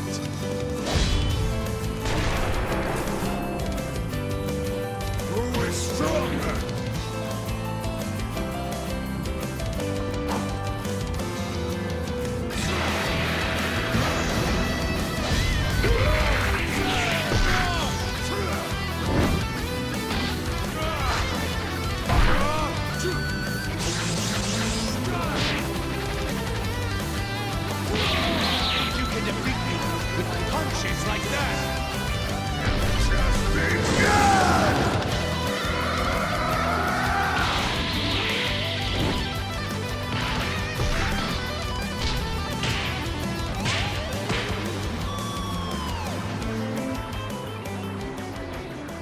And of course, the two fight while falling from an incomprehensibly tall tower. Also, yes, this fight is as hard as it looks. Back to the analysis though. The reason why Yasha instigates this fight, and the reason why we have this flashback, is to communicate that, despite Yasha's identity being grounded in a calm, rational, self-controlled nature, he's known and fought Asura long enough to know what he responds to. Asura's mantra affinity can be attributed to a different guna, specifically Rajas, which is associated with passion, activity, and dynamism. It's described as a force of change, movement, and action. Individuals governed by this are driven far more by their desires and attachments, which oftentimes results in restlessness as well as a chaotic, turbulent state of mind. While not being inherently bad, as Rajas is capable of providing progress and achievement due to its reliance on desire and attachment, it must be balanced with sattva to counteract the negatives that are associated with these vices. Asura represents this in every aspect of his being, and overall is symbolic of a rejection of sattva as the primary means of self-realization. His reliance on attachment as a source of motivation instead of duty has enabled him to create his own path to enlightenment, and is more than capable of utilizing his restless nature to march onward towards liberation from his internal turmoil. Even if it happens to be a self-perpetuating cycle, he's more than willing to bash his head against the wheel until he breaks through. With all three gunas being central to human existence and what constitutes the human condition, Asura and Yasha are intended to be viewed as two sides of the same coin and effectively one character. Each time the perspectives are switched, we learn more and more insight into the respective worldviews and characterization. One is simply not complete without the other. I've seen few opposites illustrated as brilliantly as Asura and Yasha. Their clashes throughout the game explore different ideas regarding which path is correct and which is folly, and each one communicates a distinct take on this argument, both learning from each other every single time. These rivals continuously clash and wear each other down to the bare nub of their beliefs because they are true opposites. The perspectives they each lead on life could not be more different, yet they're so similar because of this. They both fight to prove what they embody is stronger and righteous, and through that gradual wearing down, they rub off on each other, as iron sharpens iron, to the point where they're simply extensions of one another. To condense an exhaustive analysis, this battle serves to develop a single idea. These guys are the same.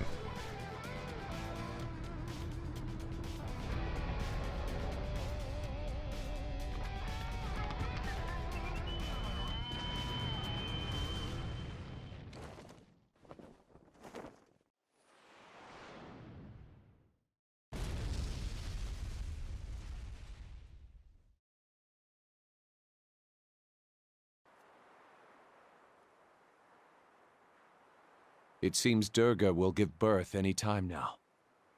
Yes. Hopefully, the child does not look like you.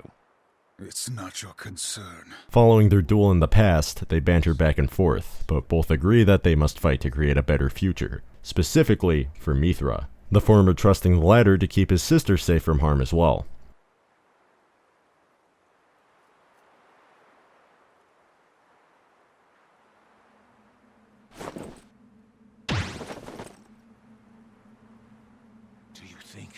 Someone like you could do something as important as save the world? You are just a fool that only knows how to break things! And I will break everything, including this living hell! I grow tired of your face. I think it is time we finish this! Gladly!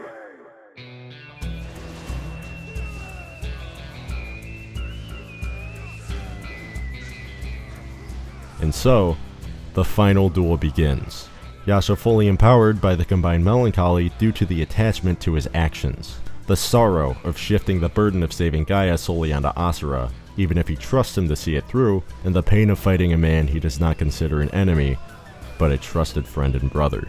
The fact that this is what it takes to save the world, this being the ultimate sacrifice, is what pains him the most. And we see him fight in a state we've only observed playing as the fucking guy. Yasha's final fight is a poetic masterpiece. And the music, good fucking god, the music! You couldn't ask for a better theme to represent the current state of the situation. This is the only time in the entire game Yasha's third theme, Bonds, is played. Representative of Yasha trusting Asura with carrying out what he himself could not do, even if it means a fight to the death. The addition of the added vocalizations and instruments creates an immaculate atmosphere unlike any of the fights we've had with Yasha prior, sealing this as not only the best fight in the game, but my favorite rival fight ever. I've always joked with my friends in the past that Yasha always felt like a weird fusion between Virgil from Devil May Cry and Jetstream Sam from MGR, two rivals I've discussed in thorough detail on this channel. But, man, if he doesn't mog both of these guys to Kingdom fucking Come. I said it in Chapter 1, but I'll say it again. Yasha's my favorite character in the entire game, one of my favorite characters in fiction, if I'm to be completely honest. He's an amazing foil and a captivating protagonist in his own right, and I don't think there's really any wasted potential behind his character unless I start nitpicking stuff here and there. Like how this concept art of Yasha looks slightly cooler than what we got in the game.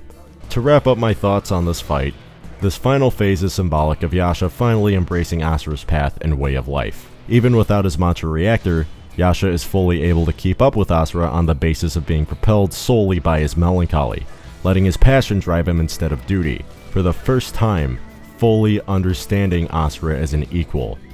And so, knowing he can push Asura to his limit without him risking losing control, Yasha launches an all-out attack against his nemesis, wanting to see the full extent of what the Karma Fortress's mantra reactor is capable of in a vessel as powerful as Asura's. And he gets exactly what he was looking for.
save Mithra and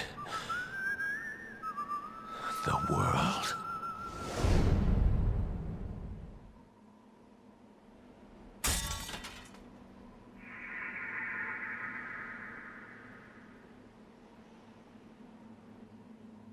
Idiot.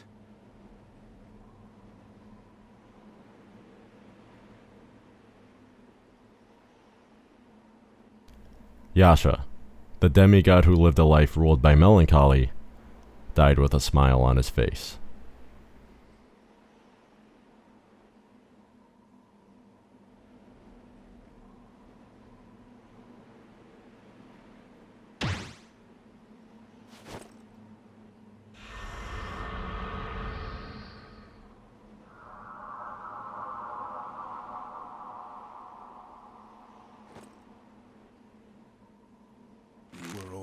A brother, never an enemy.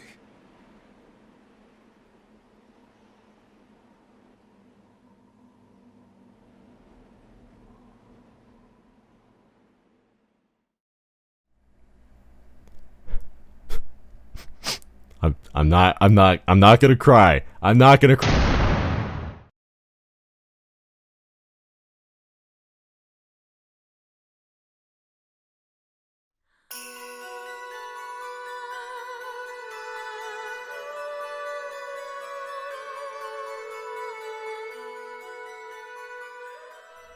The final episode opens as a flashback sequence, and not a single shot of this opening is wasted. We're taken back to Asura'S residence in Shinto, the demigod's capital city, wherein his departure is interrupted by Durga, saying Mithra cries every time he leaves the house. He walks over to check in on her, admitting that he's not entirely sure what to do when she cries, only being capable of punching whoever caused the actual crying.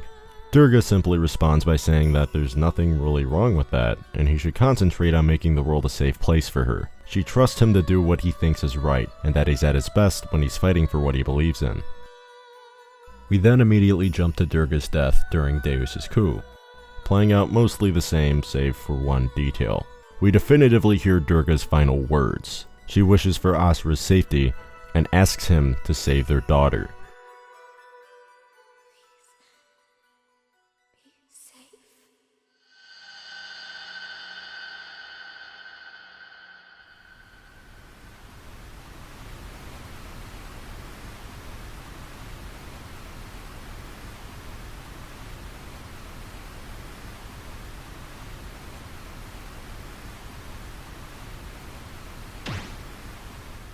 Wait for me.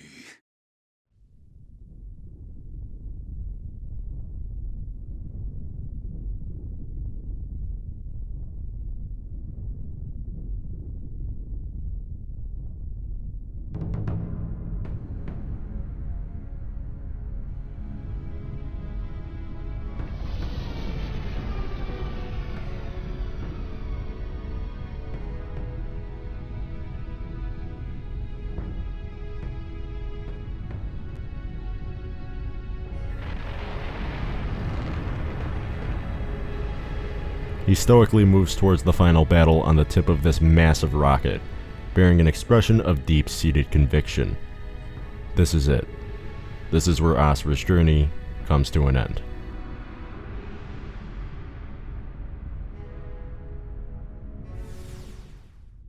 Chakravartin fires off a solar system-sized beam of energy right towards Gaia, Asura fully intending on facing the brunt of the entire blast. With the help of the Karma Fortress's mantra reactor, Asura shields the entire planet from the beam, growing to an impossibly titanic size as a result. This is Asura's final form, the Destructor form. It's gotta be twice as large as the Karma Fortress. Before setting off to the center of all creation, Asura takes one last look at the world he called home, then makes his departure.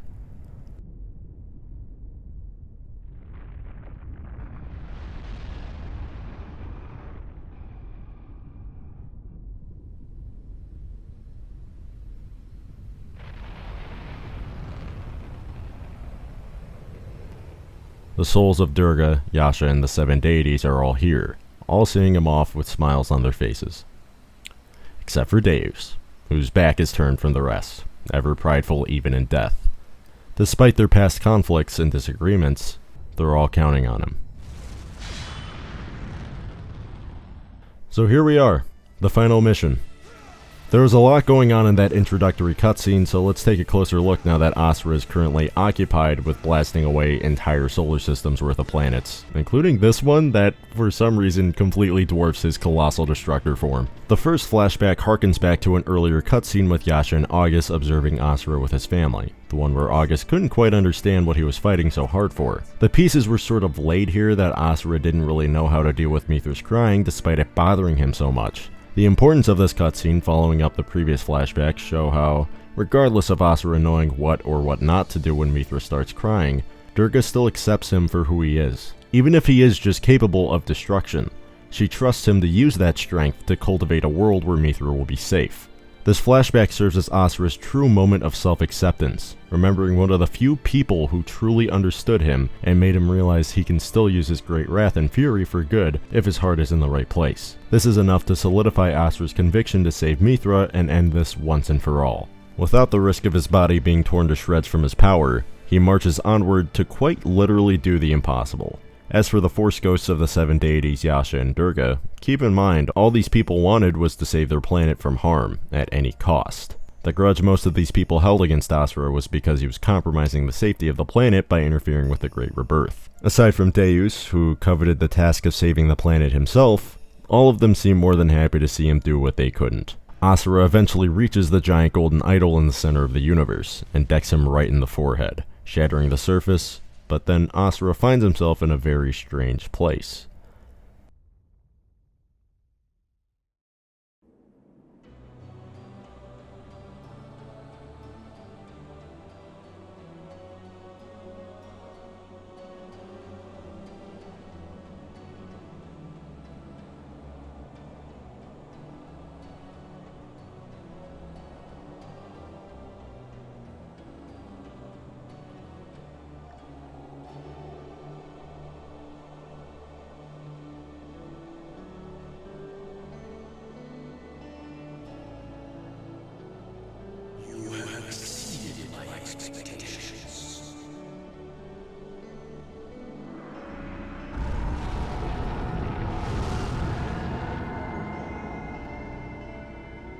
I praise you.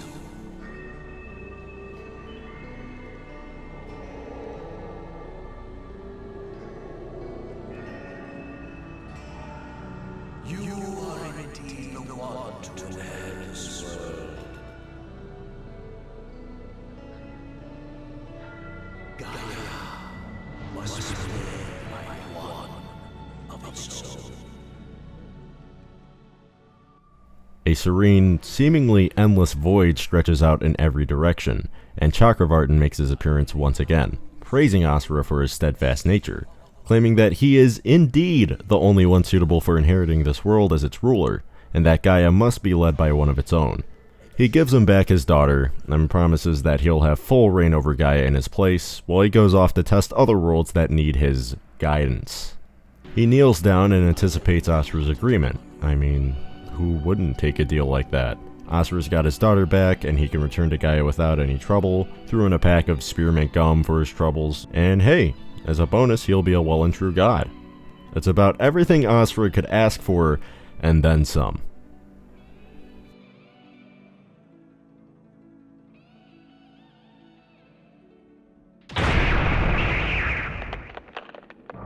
I refuse. Asura has zero interest in whatever this guy is peddling. He came here to destroy him, his world, and take his daughter back. This is a man set in his ways and nothing will convince him otherwise. His creator continues to attempt to sway his mind, preaching that it's his fate and this world will cease to exist otherwise. But Asura does not care.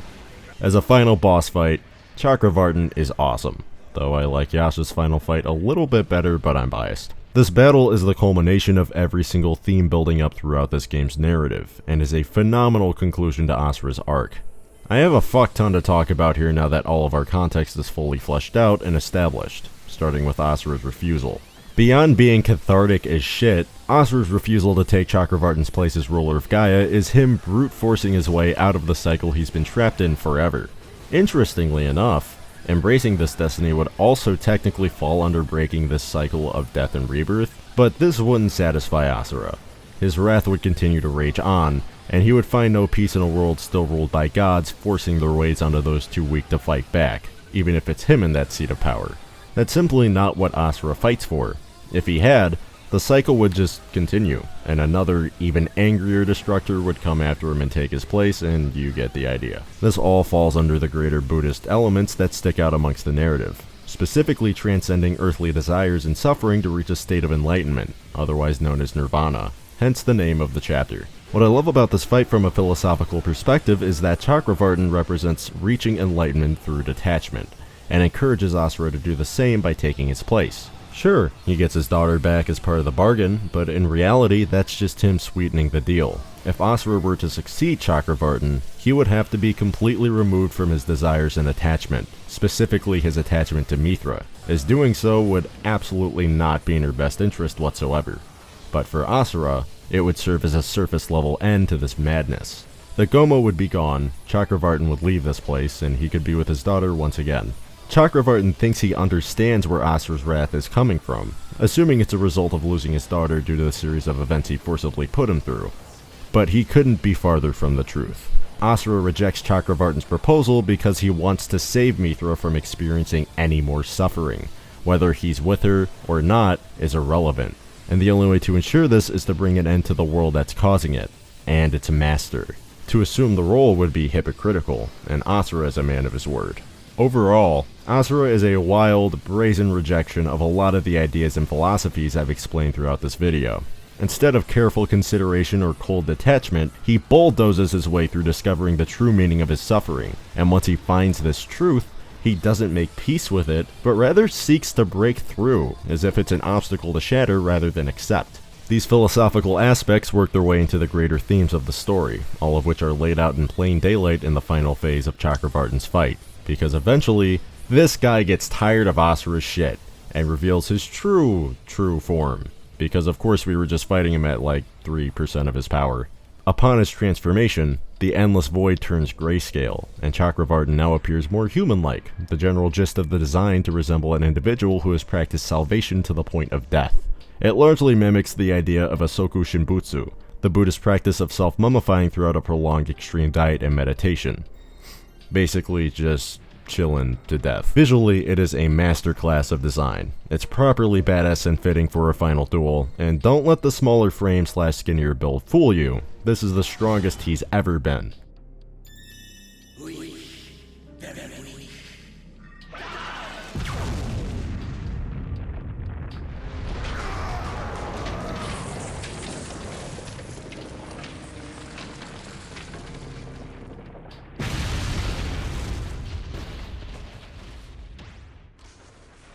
Though the odds have never been more stacked against him, Asura continues on, throwing everything he's got at the god who believes nothing can exist without him. The narrative weight of the finale, as opposed to the philosophical implications, represent Asura breaking the last chain of self-determination.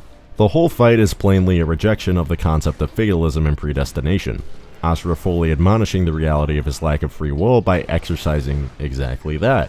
His entire life has been determined by the whims of those who claim to be superior to him, whether it be the 7 deities, Deus, or this guy right here, who claims to have guided him to become his successor. Asura flat out says, fuck all of that.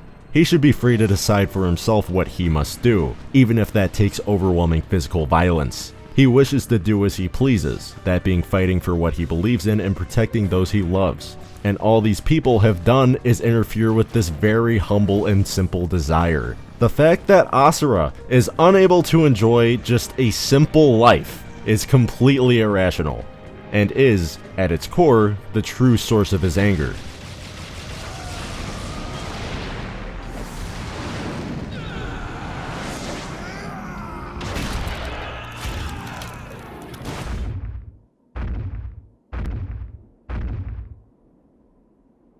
This ends now.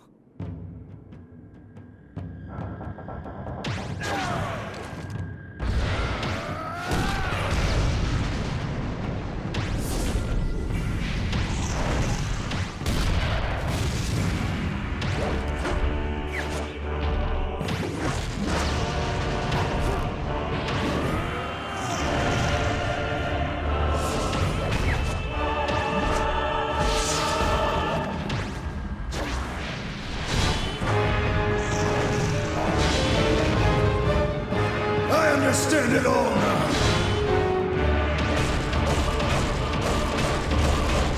The true reason for my wrath!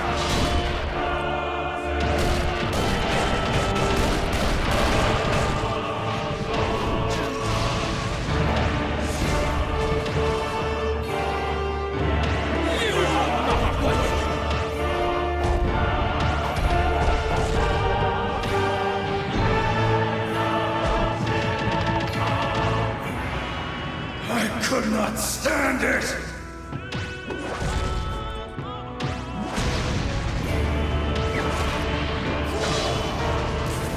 Nearing the end of the fight, Asura himself finally understands the basic reason behind his wrath. He simply couldn't bear to see Mithra suffer. The world they inhabit, and those who rule it, did nothing but perpetuate irrational suffering. And instead of accepting this, Asura rejects the possibility of his daughter having to live in such a world. There is always some fool who wants to rule the world! With no intention of saving it or forgiving the one who created it, he instead breaks all of it down in hopes of making it a better place for Mithra, a world without tears or pain.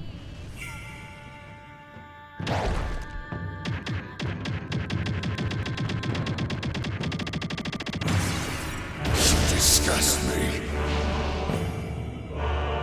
I pray to no one.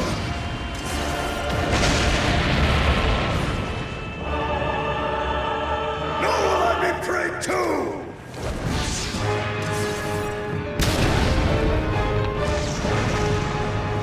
But above all else, I will never forgive you. Making my daughter cry!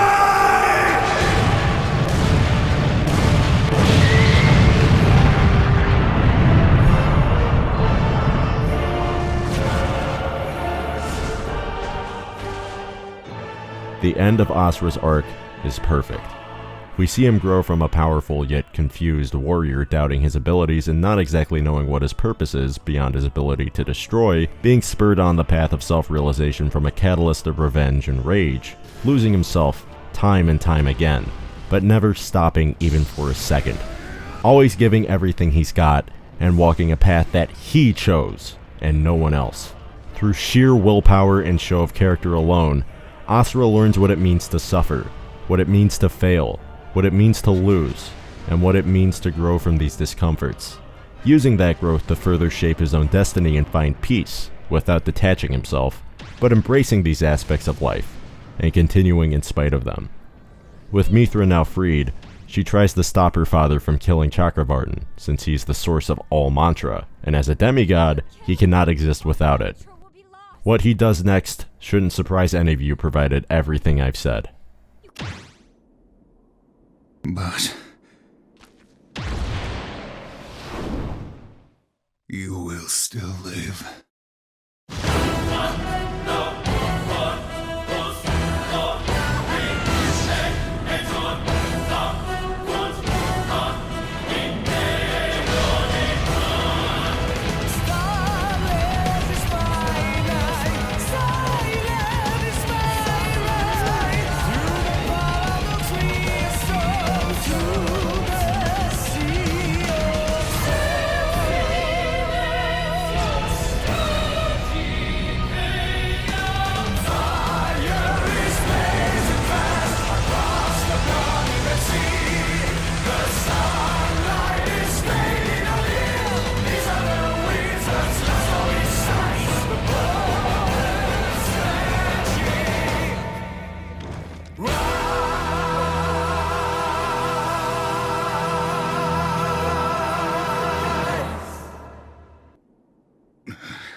I couldn't bear to see you suffer.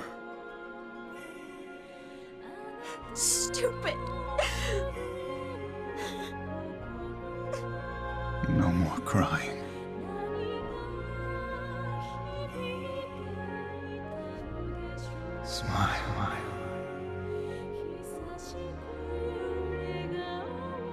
My wrath is final.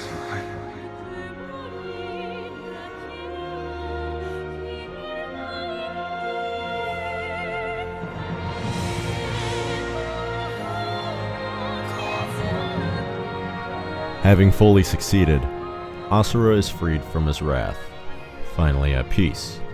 He lived his life always fighting for what he believed in, never backing down from any obstacle or adversary, and died at his daughter's side, thinking of his wife with a smile on his face, with the full satisfaction of a life well lived.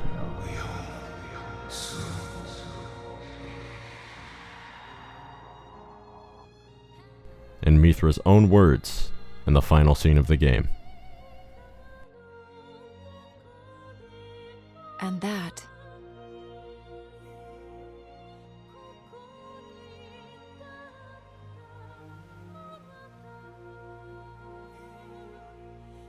was how my father lived.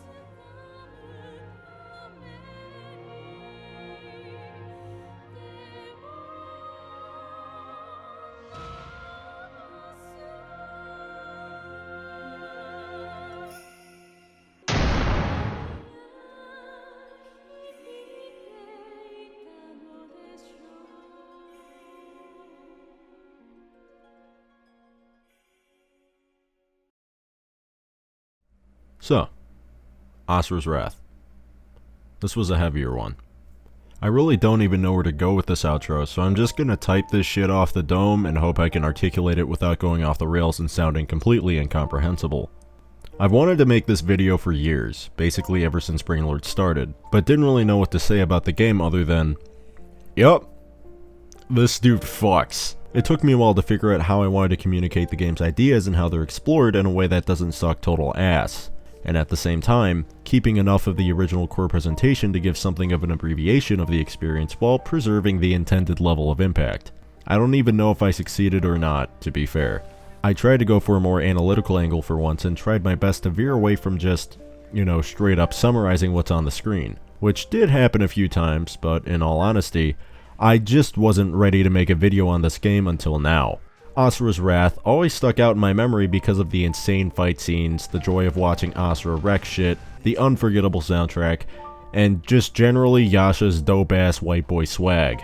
But there was always something else underneath the surface that I never really bothered to just sit down and think about.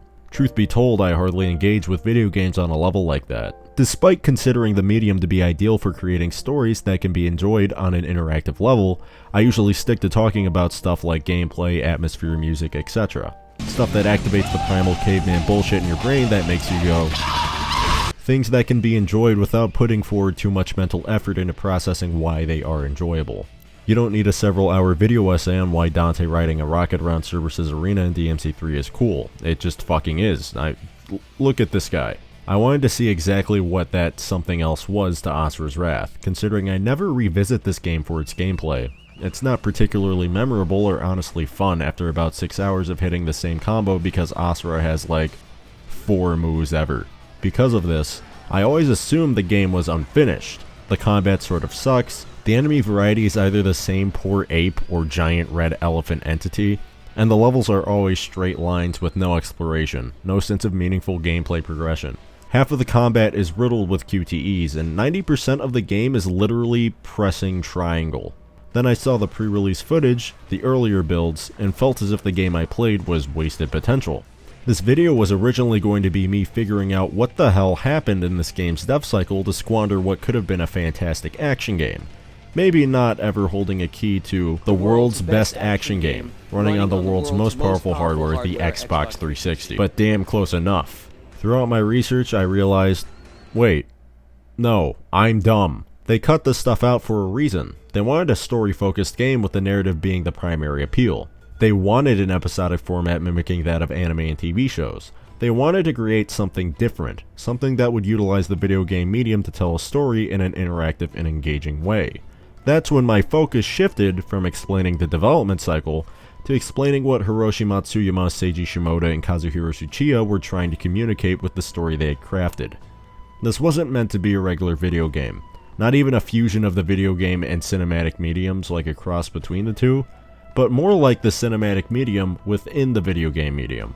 I certainly think CyberConnect 2 succeeded with their vision, because Asura'S Wrath is an unforgettable experience about rising above human struggles through the lens of a man who stops for no one, and I find myself still coming back to it even today, 12 years later. I haven't seen a game like this since, and I doubt we'll ever get one like it for a long time.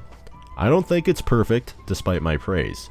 Like I said, the gameplay is lukewarm and boring, and my biggest criticism of this game, outside my applause on its own merits, is that everything this game does, narratively and in terms of gameplay, other series have accomplished without sacrificing the actual experience of playing it.